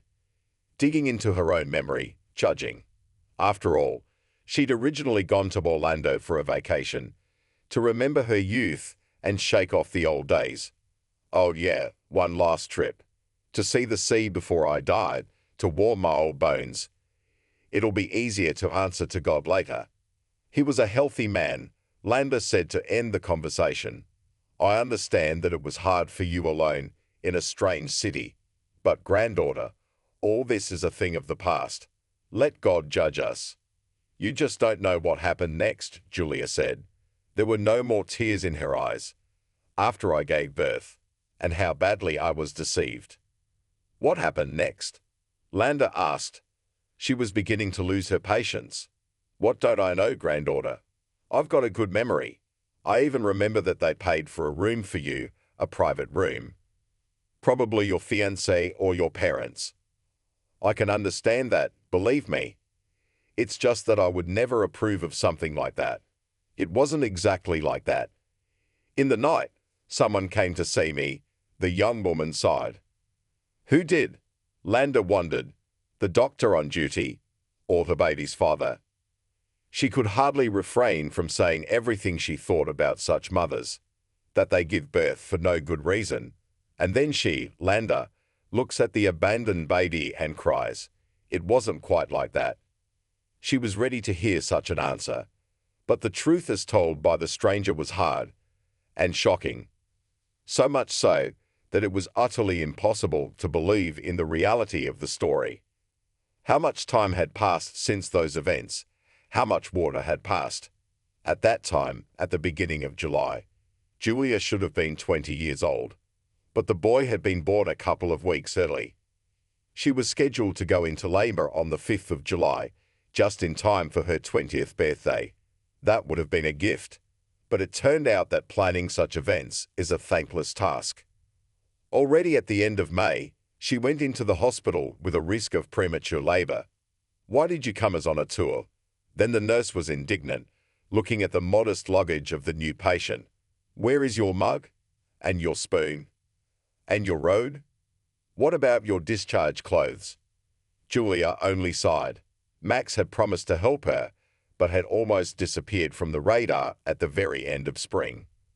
She herself had worked at the cafe until the last day, running around in heels and carrying heavy trays, until the day she felt her stomach pulling. She came to the clinic and went straight to the hospital, or rather, to the maternity hospital. Until that day, the girl did not think much about giving birth in a special hospital. "Everything will be," answered Julia to the claims of the nurse. "Well, gradually. I will order something. Relatives will bring something." "All right," the woman took pity. "A toothbrush and soap is good enough. We'll give you a towel, and a mug and a spoon. But the things for the discharge should be like our Father's prayer. And diapers. You know how diapers sell out. And baby food for supplemental feeding. But that's for later. We get money from the budget, by the way. We don't have any extra." Julia never got used to the contrasts of Washington: expensive cars, huge skyscrapers, luxury and glamour, and next to a maternity ward with no diapers or extra towels. She looked at the list of things her future baby would need, and her mood got even worse. Oh my God, so many things. She still knew what a beanie and booties were, but scrunchies. She had to look online to find out what such an outlandish item was. Good thing she didn't need a jumpsuit in the middle of summer. Then she climbed into the online store and came to a slight horror from the prices of envelopes. Do they hold wads of money in them all at once? "Max," Julia whispered into the phone, "please come over. There's so much to buy. I can't do it without you." "Yes, of course," answered the father-to-be. "Today probably won't work, but tomorrow." The trouble was, he didn't say no to all her suggestions. If he had said right away that he wouldn't take on such a heavy burden, she might not have left the baby under her heart. For the first few weeks of her pregnancy, Max just carried her in his arms and came to her every day and bought groceries and gave her money for tests. But as her belly grew, his fervor faded. "Tomorrow we'll buy rings," he promised, "and we'll apply to the registry office. I've already found out everything.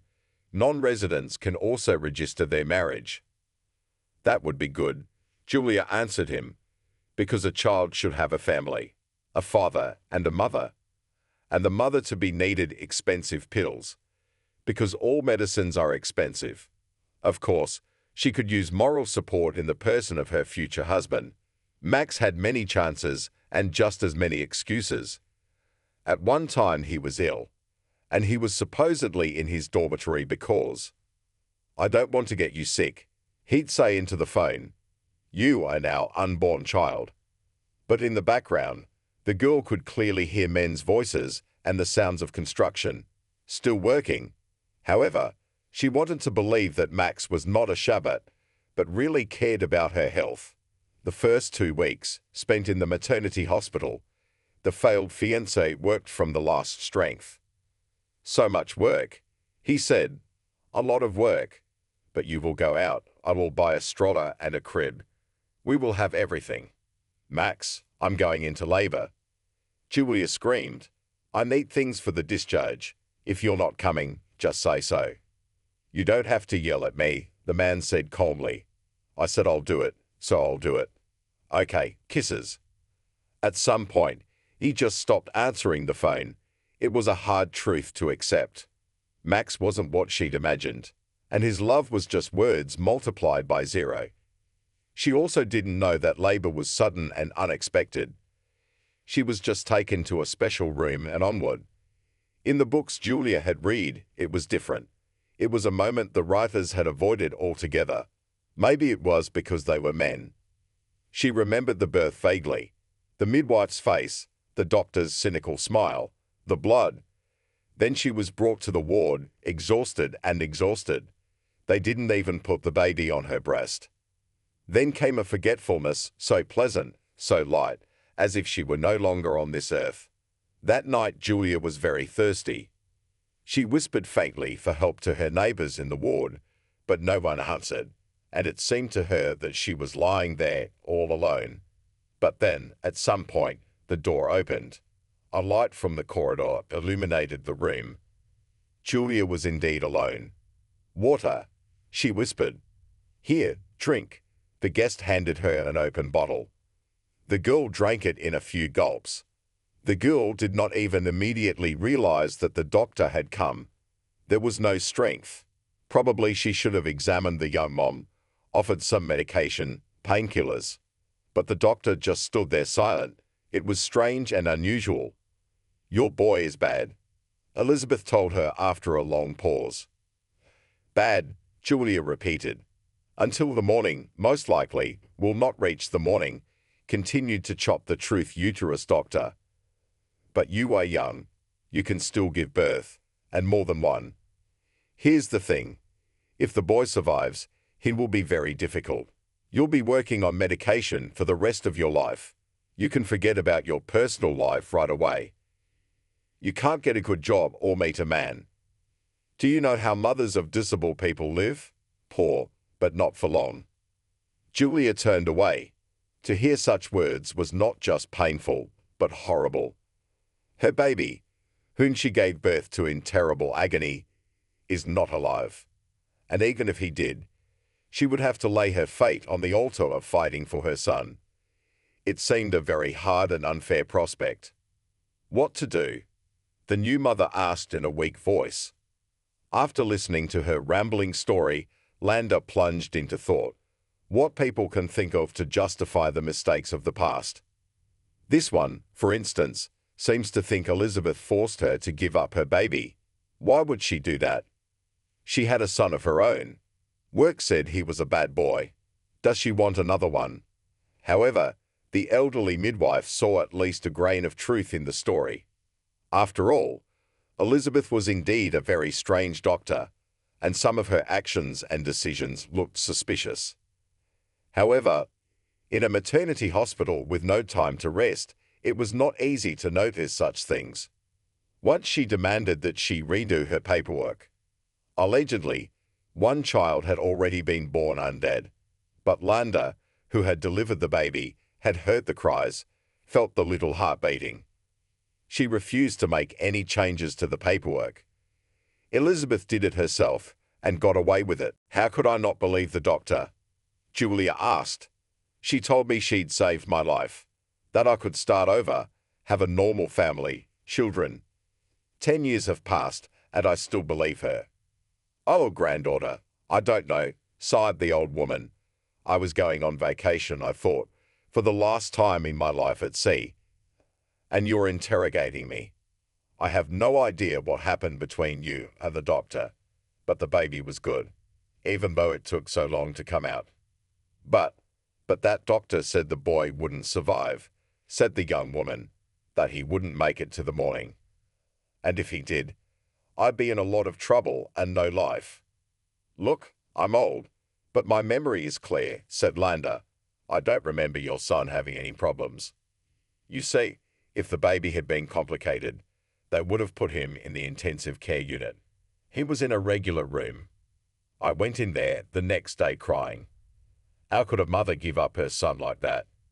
He was lying there drinking milk from a bottle. He's fine, honey." "He can't be." You're lying to me," Julia whispered. "You're deceiving me." "Me?" The old woman was surprised. "What for?" "My child, I have one foot in front of God, and the last thing I want is to deceive a stranger, especially for something like this, my own son." Landa's blood pressure had risen from worrying, and the pain was shooting to her temples. To recover a little, she took out a flask of cognac. In large quantities, it's disgusting, but in small quantities, it's a cure.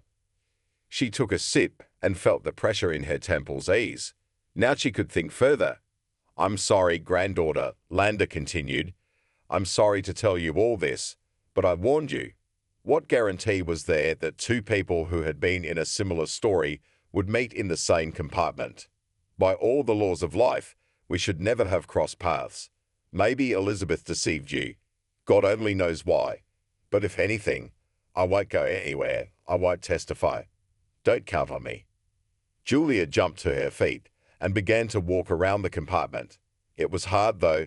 The room was too small. She took 2 steps in one direction and 2 in the other. She was no longer the dumb girl of 10 years ago. She was now an experienced, accomplished woman, and she has to come up with some kind of plan. "We must make the doctor answer to the law," Julia shrieked. "How can you separate children from their parents like this? It's a crime. It's inhumane." "Answer, you say?" "She's already answering. Our doctor," sighed Landa. "Where?" The young woman rejoiced. "Is she already in jail? Has she done something else?" "Take it higher." The old woman grinned bitterly. "She's answering to God. Right at his reception. God forgive her." Though she didn't like Elizabeth, her sudden death came as a surprise to the whole hospital. Hit by a car on her way home from work. The culprit was never found. It's not uncommon in Washington. How many years ago was this? 4 years, maybe. And if she was alive, she wouldn't have said anything. That's the kind of person Elizabeth is. She's all about herself. "Wanda's gone," Julia whispered. "How will I get justice? How will I get my child back?" Landa remained silent. Having worked with mothers and their children all her life, she knew how the state cared for boys and girls. At least from a legal standpoint, if a neglectful mother didn't look for her offspring for 10 years, who would give him to her in his 11th year? Besides, to the mother who had written a voluntary relinquishment of her child, Landa was about to give the same cynical advice: find a man and have more children. But suddenly she had a better idea. "And let's drink tea." Grandma smiled slyly. "I don't know you at all." The midwife thought that if Julia made a good impression on her, she would tell her what to do. After all, there was one option to at least make sure that the boy really was all right after birth. This whole thing is nothing short of providence, Julia thought, stirring the sugar in her cup. What were the chances she'd end up in the same compartment as the woman who delivered her baby 10 years ago? Especially as she decided to go to the seaside just before the trip. And that midwife, if you say A, say B. But no, she decided to have a feast in this heat. "Tea on the train as always," Julia said, just to keep the conversation going. "You can't drink it. Only if you pour it out the window." "Yes," agreed the old lady, taking a sip. "It's not strong enough. Although in this heat, it can be a plus." Why did I write a refusal? Thought Julia, and she felt heavy and nauseous. So what? A boy with peculiarities. Unless, of course, the doctor was lying. But now he'd be with me. "Do you know what the most frustrating thing is?" Julia asked. "That snide, 'You'll have another baby' thing the doctor said to me. Not the doctor, the doctor's lady. It was like those words were imprinted somewhere in the subcortex of my brain. You shouldn't take on a burden. Oh, son, I didn't even give the boy a name. Did you want a baby?" The midwife continued her interrogation over a cup of tea. "Me?" The young woman shuddered. "Yes, I did. Very much." "Then why did you agree with Elizabeth?" The old woman was surprised. "Because I wasn't ready," Julia sighed. "I realize that now in my 30s. It was as if everything was against me then. That boy's father was, but he was gone. He promised to marry, but he cheated. I was all alone. No money, no place to live. And when she told me that the boy was no good, that I could give up. I was tempted. Very strong. How did you get on? Landa asked. I lived well, the young woman replied. I went to law school and worked in a big firm.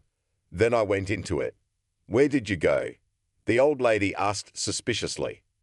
Well, information technology, Julia explained. Internet telephones. Then a few years later she got married. It wasn't very successful, but still. If I got pregnant now, my child would have everything. Within reason, of course. But then, 10 years ago. Landa fought the suspicion that was consuming her from within. On the one hand, she would have liked to trust this woman for looking so young and beautiful. On the other hand, where had she been for a whole 10 years? Not once had she even tried to find out what had happened to her son. Whether he was alive or dead, who was she to judge? Just an old midwife with one foot in the grave. And to get that thought away from her, she runs 1,000 kilometers to the sea. To get away like it's the last time. Or rather, the last time. Maybe God organized this meeting so that she could write down one more good deed in her record. Maybe it's not enough to get her into heaven. I know who will help you, sighed the elderly midwife. We used to have a head nurse. Such a thorough woman, well, so attentive. I bet she's got it all written down.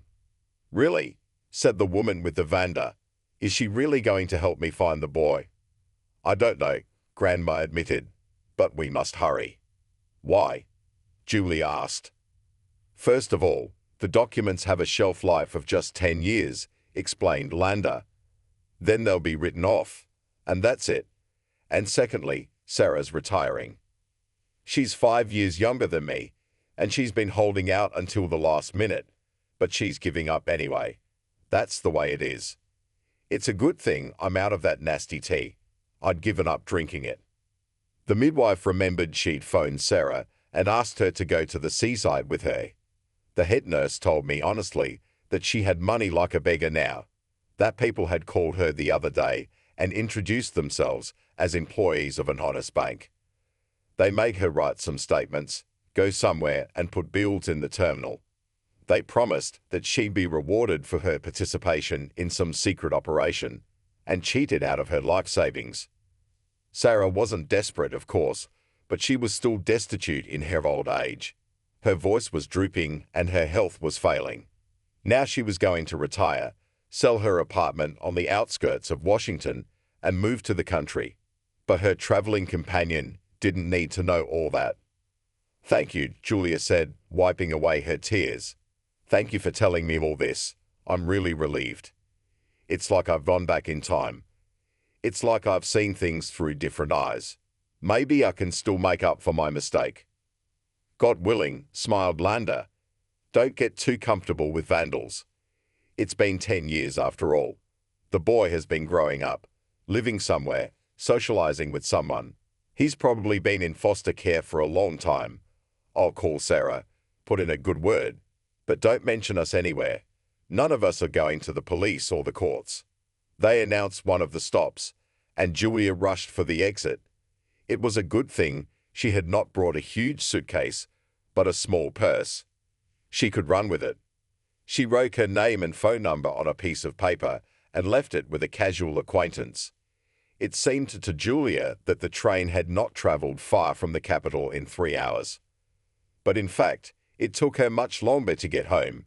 The sea, the sun, and the fruit were now far away, and Julia had only one thought in her mind: to find out which family her son had been given to see him, even from afar, make sure the boy was okay. And then what? She had no answer to that question. Overcoming fear, disgust, and other heavy feelings, Julia entered the main building of the hospital, the same one where she had experienced betrayal, pain, and the loss of her child. Nothing had changed in 10 years. Only the then fresh renovations had taken their toll. Now the maternity hospital looked ugly. The walls were weathered, the floors worn.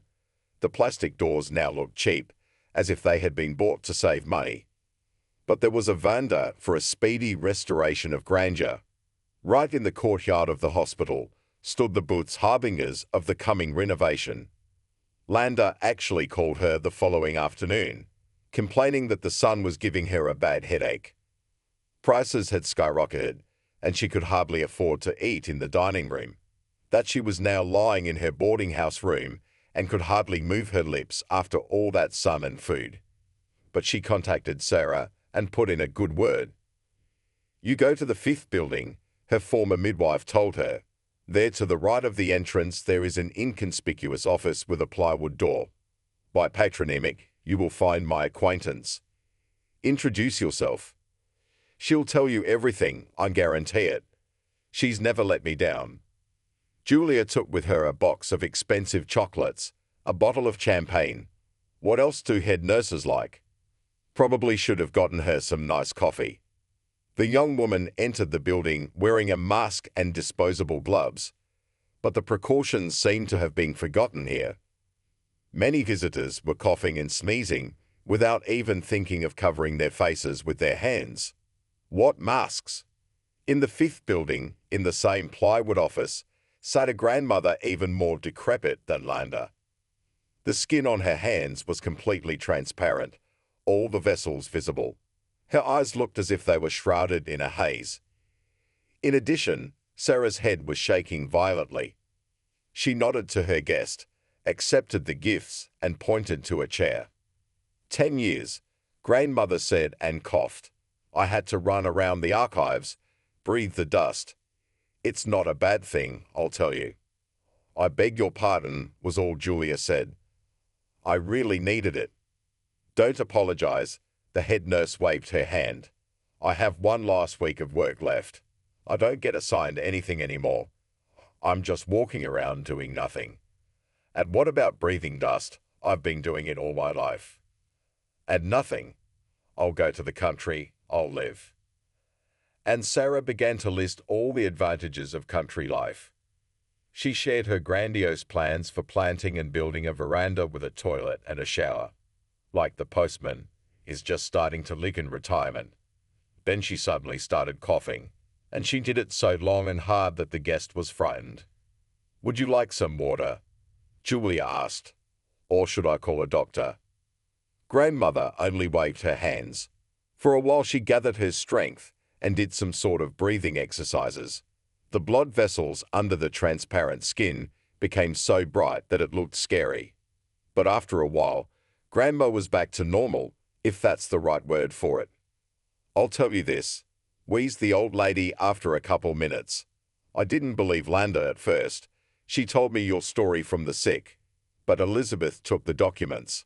I couldn't remember that day at once. 10 years had passed. I'm not Landa. She has a memory like your computer. Then I remembered. It's true. Elizabeth took your card, and she told me that a long time ago. She said I had to hand over the papers. So I did. Julia's mood immediately sank. The paperwork was taken by the doctor, who convinced her to give up the baby. And she died. That's it, the end of the line. Now she'll never know where her baby is or if he's alive. So what's left? Should we go to the police? Tell the story on social media. What a nightmare, Julia said and cried. It seemed her boy had slipped through her fingers a second time. On top of that, the grandmother started coughing again. She kept trying to tell her something, but the spasms choked her throat. The old lady drank some water, took a few deep breaths, but she still managed to pull herself together only after a few minutes. The documents she had ordered her to bring to the office then, Sarah continued. For safekeeping, or for some kind of article, I don't remember. She never gave me the card back. I kept reminding her. But she is not responsible for anything. According to the magazine, the card was still mine, and I didn't want to end up in the investigator's office and blush. So I made copies before I handed it over, like I knew it. They were in the archive. I couldn't find them. I hid them myself. Julia's mood immediately turned 180 degrees. The tears dried up by themselves, and a smile appeared on her face. Looking at her, the old woman cheered up too. She stopped coughing altogether and even smiled. Still, it's been 10 years. Just the shelf life. They could have been destroyed, of course, if I hadn't taken them, said the head nurse. And of course, I have no right to give them to you. Why not? The young woman asked in a parched voice. It's my card, isn't it? Yours. But there's a waiver, the grandmother explained. These are our laws. Such a book can be requested either by an investigator or a court. You realize that such truths bounce off my teeth like the Our Father. Julia's mind was again filled with sad thoughts. Fate was giving her a chance to deal with the worst thing that had ever happened to her. Now what? Would she have to talk this old lady down? Explain to her why this is so important? Or go to the police? Write a statement with a vague hope that they would sort it out? It was already beyond Julia's strength. I really need this, she said. I have no right to give it away, of course, Grandma continued. But they are copies, not originals. But what can we do? We only live once. Some people's God-given time is running out. Besides, Landa asked for you so much, so much. I'll be very grateful, Julia said. I'll pay. I don't want your money, sighed the head nurse. She remembered how recently unscrupulous crooks had left her penniless. Let's make a deal. If you find your son, if you can talk to him, buy him something from me. I don't want a penny of your money, you hear me? On the way home, Julia wanted to look at the documents and understand what had really happened 10 years ago. But she was afraid she would lose her senses, someone would find the card, and the nurse would be in trouble. She struggled to get home and open the document. The boy was born healthy. No abnormalities were detected. Here is also her statement, written in a trembling hand after childbirth, about the abandonment of the child. That's all. Having carefully studied the card, Julia realized that again she had come to a dead end. At the end, there was a note that the boy had been adopted. Soon after the birth, just a few months later, they'd given him a new name, changed his middle name and date of birth. A conscientious nurse scrupulously glued all this to the cardboard. In despair, the young woman shook the cardboard and a piece of paper, folded 4 times, fell out. A document that completely changed the situation and greatly reduced the field for future searches. Arriving at the unfamiliar address, Julia tried to gather her thoughts. What would she say to these people? Hello, Mr. Wesley, do you have my son? May I meet him and talk to him? At best, they would call the police, at worst the ambulance crew. The young woman rented a car, parked in the driveway and waited. In the card, somehow unbelievable, was a copy of the court decision on adoption. It's impossible to understand, because this document is almost secret. It should not be given to anyone except the adoptive parents and those who make changes to the documents. Her son was given not only a name and patronymic, but even a different date and place of birth, and he was adopted before he was a year old. The house where her son lived was a high-end building. Only 5 floors, huge front door, its own green space, ample parking, and no one drives in from other yards, because the lot is enclosed by some kind of fence. No renovation, no densification has affected this sliver of a crumbling empire. Her son's new parents must be well-to-do and wealthy. Julia stood for several hours, but during that time, no one who even vaguely resembled a boy of 10 came out of the entrance. Evening had come. It was dark in the windows where apartment 12 should have been, and no one had lit the lights. The woman got tired of waiting and got out of the car. Her legs and back were stiff from sitting for so long. But to go to the intercom and press the right apartment was beyond her strength. She hesitantly approached the entrance. After a couple of minutes, the door opened wide. Yeah, you got me. Who are you looking for? The dandelion-headed grandmother asked her sternly.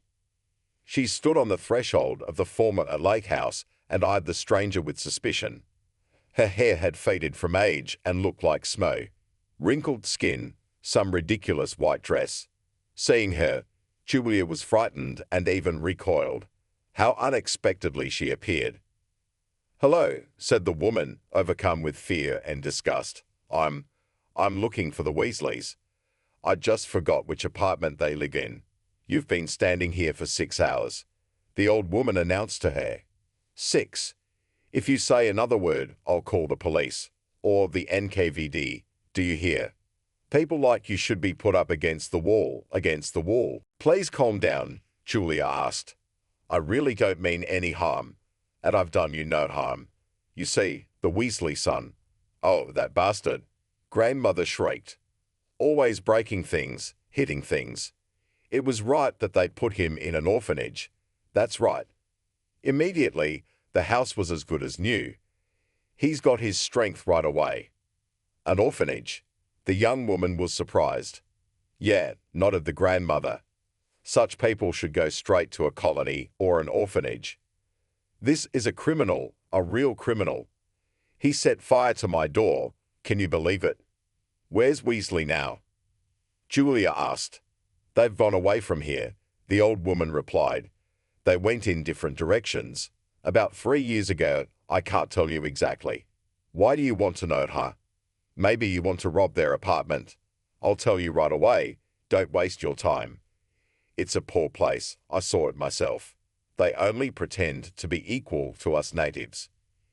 In reality, they barely scraped together the money for that apartment and ran away. Well, that's good, that's great. It's quiet now, and their jalopy stopped blowing smoke through my windows. Thank you, Julia said. I should be going. But the old woman didn't seem to hear her. She continued shouting all over the yard about how unlucky her neighbors were. How they got me with their scandals, complained Grandma. First they yelled at each other, and then that shameless gob showed up. One day, can you believe it? The Immaculate Conception. They started yelling at the boy, but he couldn't keep up either. The walls were moving. Every day. I complained, I wrote. But it was no use. I really have to go, said the young woman and went to the car. Don't come here again, the grandmother shouted after her. If I see you again, I'll slash your tires and scratch your body. I'll call the NKVD. They'll take you to their place, understand? Don't mess with me. Moving along the evening streets, Julia thought, how strange life is organized. Turns out her son lived in the same town as her. Maybe they even walked the same streets, bumped into each other on the subway, or she'd smile at him when she saw the boy concentrating. Now it's like he's running away, slipping away. If he ends up in an orphanage, what happens to him now? How do we find him? Sam, hi, Julia said hello, calling her old acquaintance. She knew for sure that he worked for the police, but not in detail. Can you meet me? Well, if it's okay with my husband, the man answered. He doesn't mind, the woman said wryly. He doesn't care anymore. He and I broke up 6 months ago. Didn't I tell you? Oh, said Sam, I'm sorry. Why did you bring me up so late? Sam, I have a case, Julia continued. I need your help. Can you make time for me? Oh, please. There was shouting from outside the principal's office door. Once again, the older teacher was trying to call one of the students to order. He seems to be a smart and intelligent boy, studying well, but his behavior and his categorical attitude. You've got to beat the crap out of him if you want him to do any good. Your mother abandoned you. Abandoned. Wanda said it in that nasty, squeaky voice of hers. The state's all you got left, you hear. You should be grateful to us, Tom. And you, what about you? Yes, Wanda, answered the pupil quietly. No wonder, do you hear? The woman was indignant. You're supposed to call me Mrs. Principal, understand? Say it again. Yes, Mrs. Director, exhaled the boy. Dismissed? Wanda waved her hand. I have urgent business. Otherwise, we would have continued your education. If you run away again, I'll make it a question, do you hear me? I will.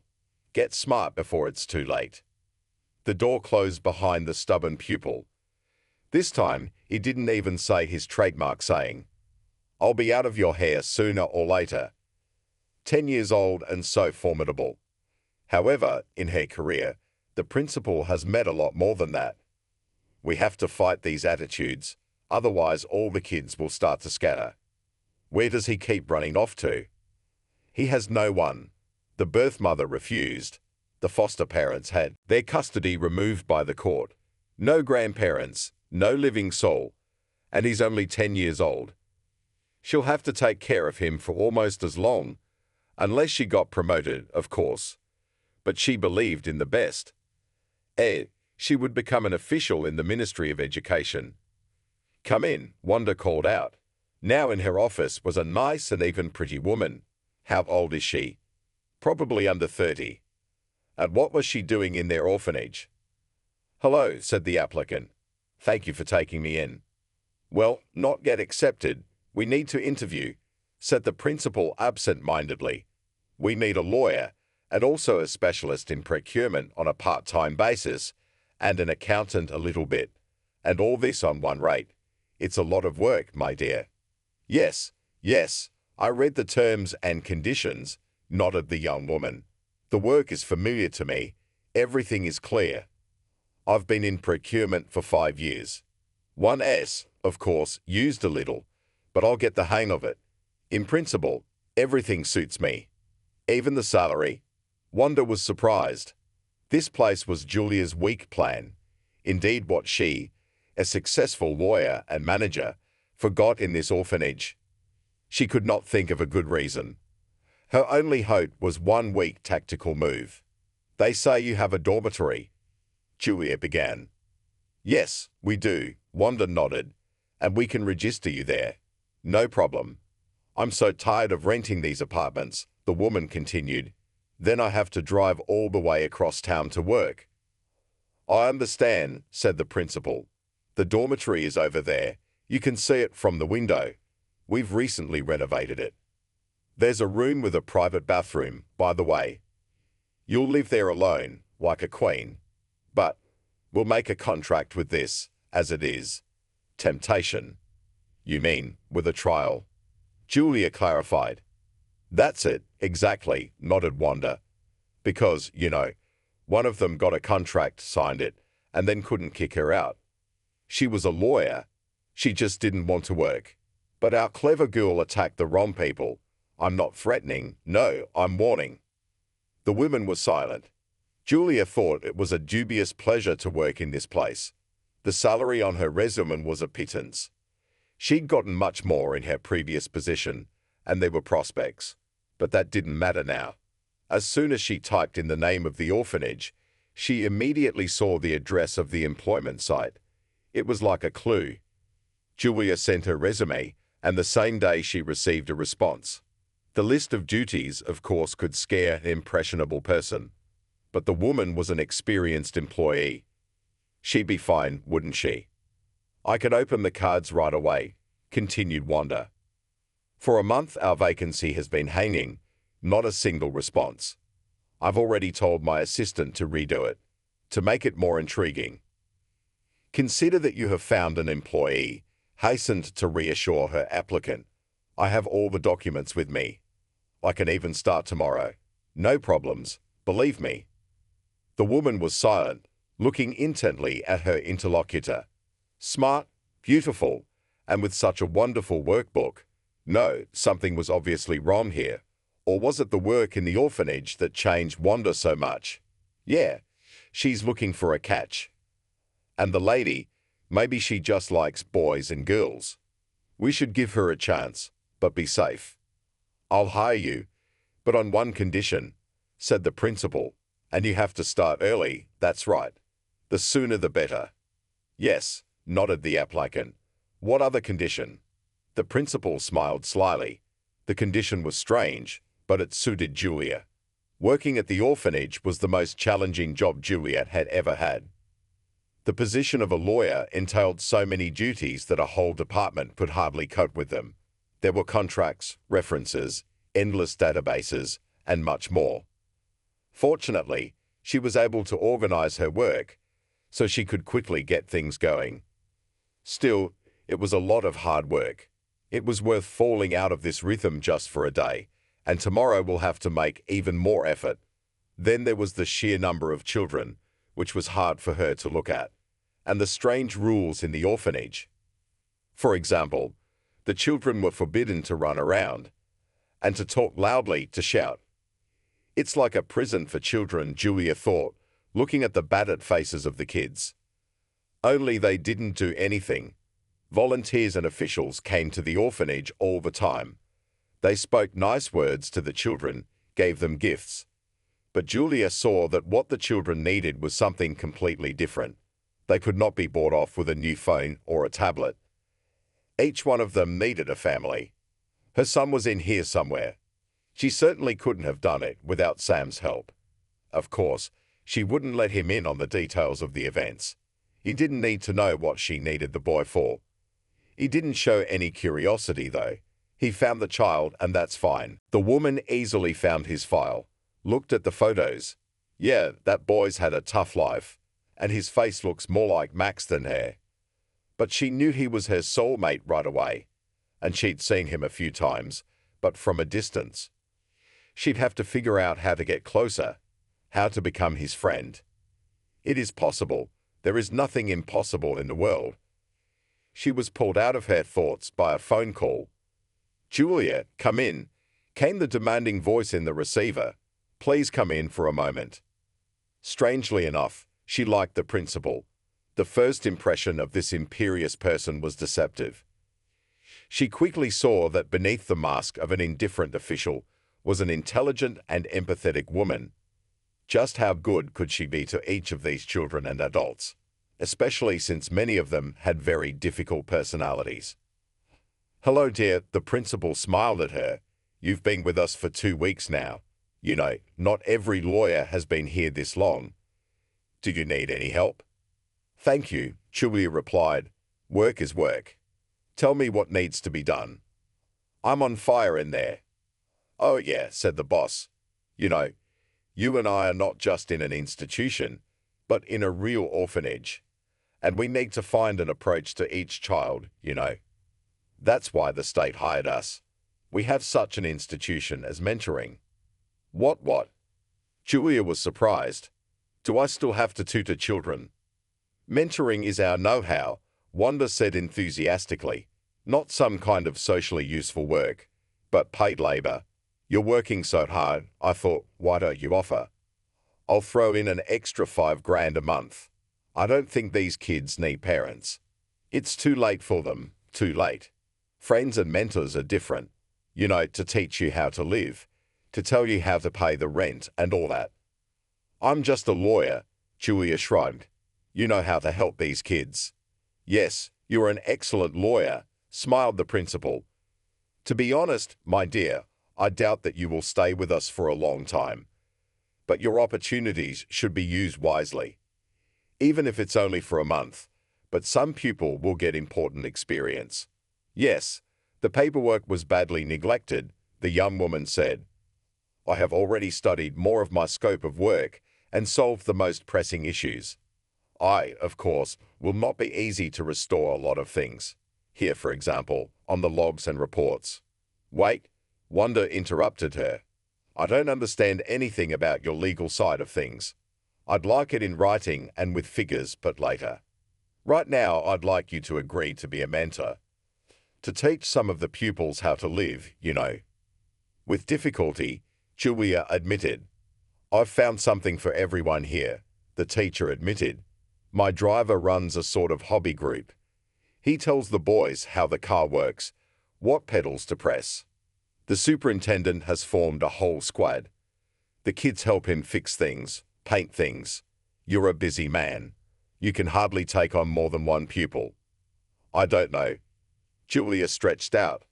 "We have one difficult boy," said the principal. "He's always trying to run away. He can't explain where he's going or why. It would be great if you could take care of him. Not for nothing, of course. It would be good for you too. You're going to have kids too." "What's his name?" the young woman asked hopefully. "This pupil?" "Gob Weasley," Wanda answered. "Julia, are you all right? You look pale, my dear." "Do not be afraid. He is a very good and adequate boy. He just needs attention and care. As much as anyone, really. Julia, are you sure you're okay? Wanda was basically a good woman, and the story of Gob, the fugitive loser, resonated in her heart with an incomprehensible pain. But any attempt to find out the boy's background seemed to hit an invisible barrier. Who his parents were, why they refused was a mystery. Gob's birth records, lost due to relocation. Gob's civil adoption file has been lost due to a heating system failure. No materials can be recovered. Wanda was particularly disturbed that the boy had been abandoned twice. First by his biological parents, and then by his adoptive parents. And it wasn't that the child was completely hopeless. No, it was just that all the kids who ended up in the orphanage at a relatively mature age suffered from it. Now he's 10 years old, the principal pondered. Who will take him in? Who will bring him up? Of course, there were volunteers and professionals in the country who could take on such a burden. But they are few and far between. And she, Wanda, was shunned, considered a bureaucrat and a cynic. That was her outer shell, thanks to which she made a successful career. But deep down, the principal empathized with every boy and girl under her charge. A couple times a week, she called a boy to her office and tried to communicate with him. But there was no trust between them. She couldn't break the barrier. Wanda tried different methods, but it was a dead end. Looking at the new lawyer, she thought the woman could be the key to this boy. A lockpick.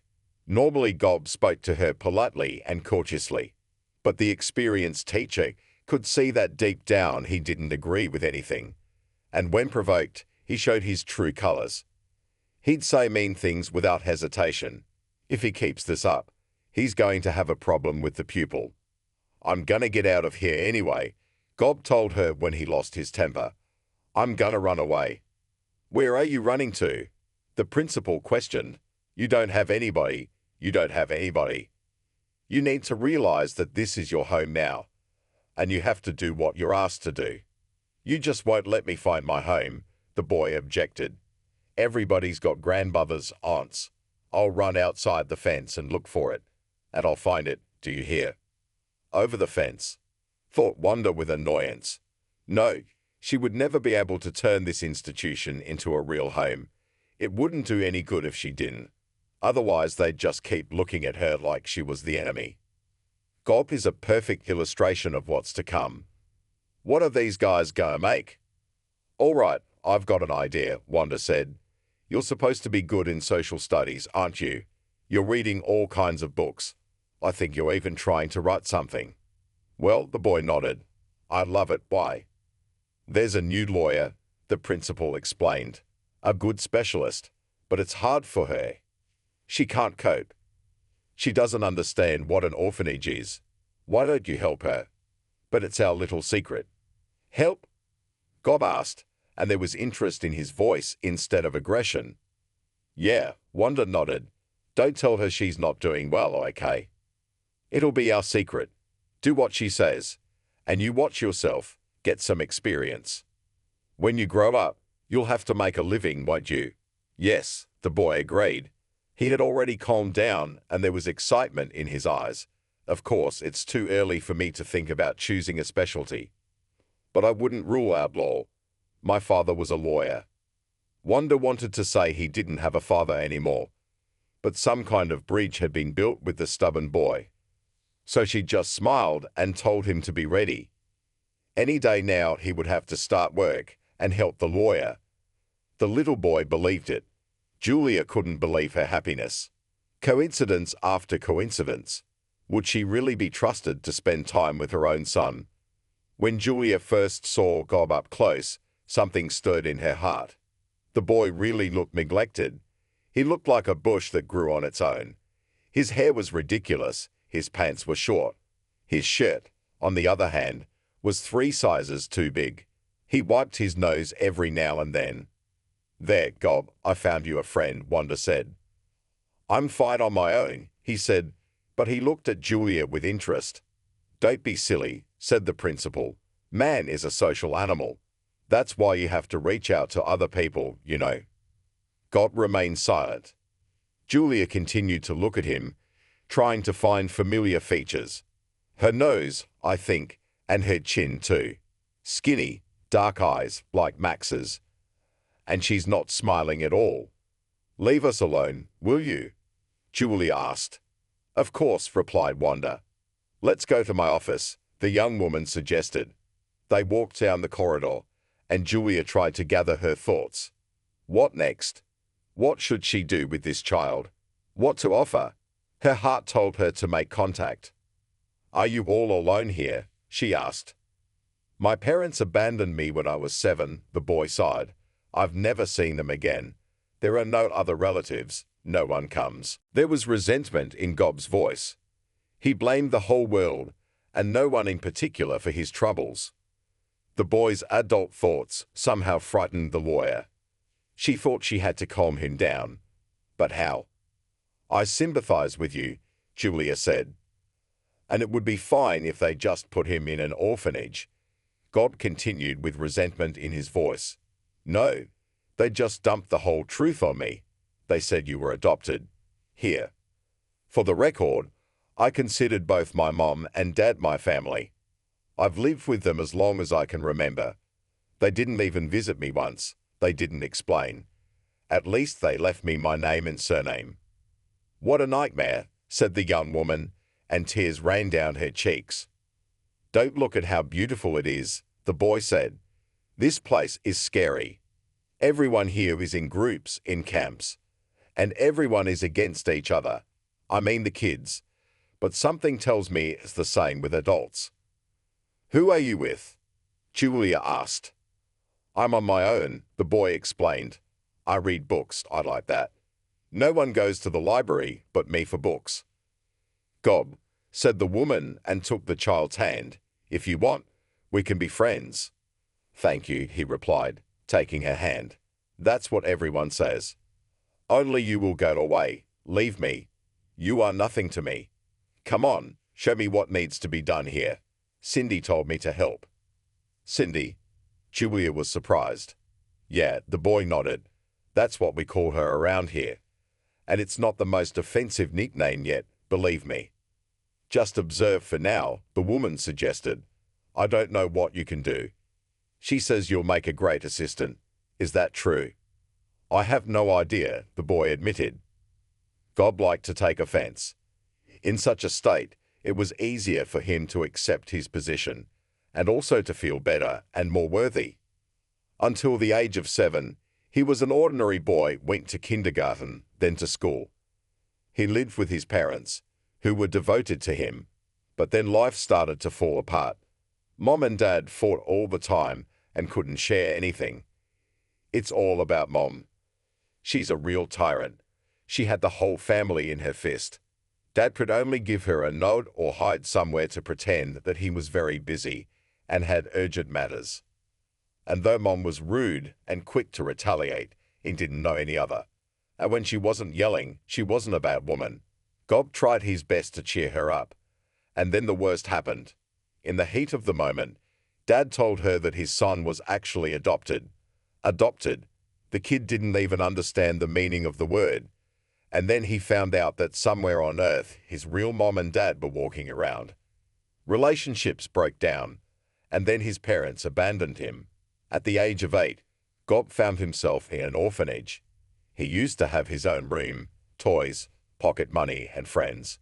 Now he had to share a room with 3 other kids. It was as if everyone here was angry with each other. The principal and the teachers, no matter how hard they tried, couldn't settle absolutely all the conflicts. "They are so helpless," said Gob Tony to a boy whom he had at first considered a friend. "They can't do anything on their own. Everything in life is different. You have to achieve everything. And here, nobody knows how to do anything." Gob got a beating for that. That's how he learned he couldn't trust anyone at the orphanage. He also realized that he had to run away, to try to find his real parents, and if he couldn't find his mom and dad, then at least a grandmother, aunt, or uncle.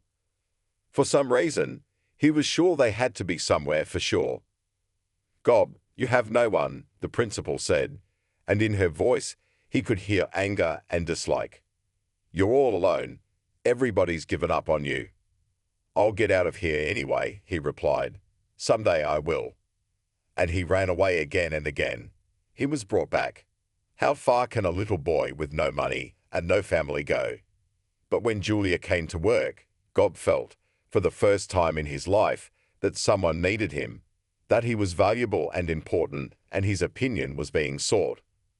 "Let's go to the movies," the mentor suggested in the second week of their acquaintance. "There's a new cartoon playing. You want to go?" Cindy would never let go, Gob replied, wiping his nose with his hand. But Wanda did. She only warned Julia not to lose sight of the boy, not even for a minute. "We find him if he ran away," the principal said. "But you keep an eye on him, all right?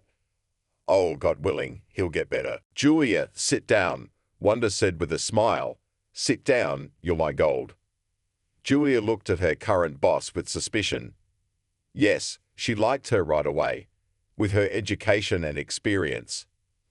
But this praise was clearly not about her main job, but about something else.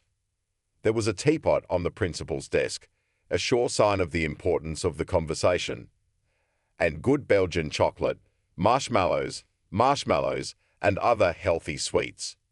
Julia didn't eat them, except for a small piece of chocolate bar. "Hello," said the young woman. "I don't know why I'm so deserving of your attention." You do. The principal brightened up. "It's about Gob. Shall we have a cup of tea? We've got a long talk to have." Julia was frightened. Had Wanda dug up something and now she knew more? Or had some paper from the police come in? No, I don't think the reception would have been so cordial then. It was definitely something else. "Gob's a good boy," Julia said. "I can't say he helps me. He's more of a hindrance. But when he's around, it's so peaceful, you know. And light." "Exactly," nodded the principal. "You like our dormitory, don't you? I can give you not a room, but a whole block." "Thank you," the young woman replied. "But I wouldn't want to get used to it. I hope to have an apartment and a family." "Did you know that guardians can get social housing?" Wanda decided to play her trump card. "And it can even be privatized someday." "Of course, I'm a lawyer," Julia shrugged. "But an alien child is such a responsibility." "I've already thought of everything," said the principal. She was beginning to lose her patience. "I've got the paperwork ready. Gob is your baby. Your baby. Julia, are you all right?" The young woman turned pale. How did she know? Should I open up to her? Thoughts ran frantically through Julia's mind. But while she remained silent, Wanda herself continued to speak. "You don't be afraid of anything. We will help you. Yes, it's rare for children this old to be placed with families. Rarely, but the more valuable is my experiment." The principal has a steely tone in her voice. People like that, they follow through at all costs. And she'd already imagined how the example of her lawyer will take a worthy place in the report at the next conference. The most dignified. "So you want me to get custody of Gob?" Julia asked. She had gotten over herself, and her voice wasn't shaking. "Exactly," the principal replied. "I agree," she exhaled. "Gob is like family to me." "Yeah, well, he is family." Wanda brightened. On this occasion, she wanted to open the safe, take out a bottle of champagne, and pop the cork in the air. But she held back. No, thought the principal. Let it last at least 6 months. Then we'll open champagne and cognac. Yes, there's absolutely no hurry.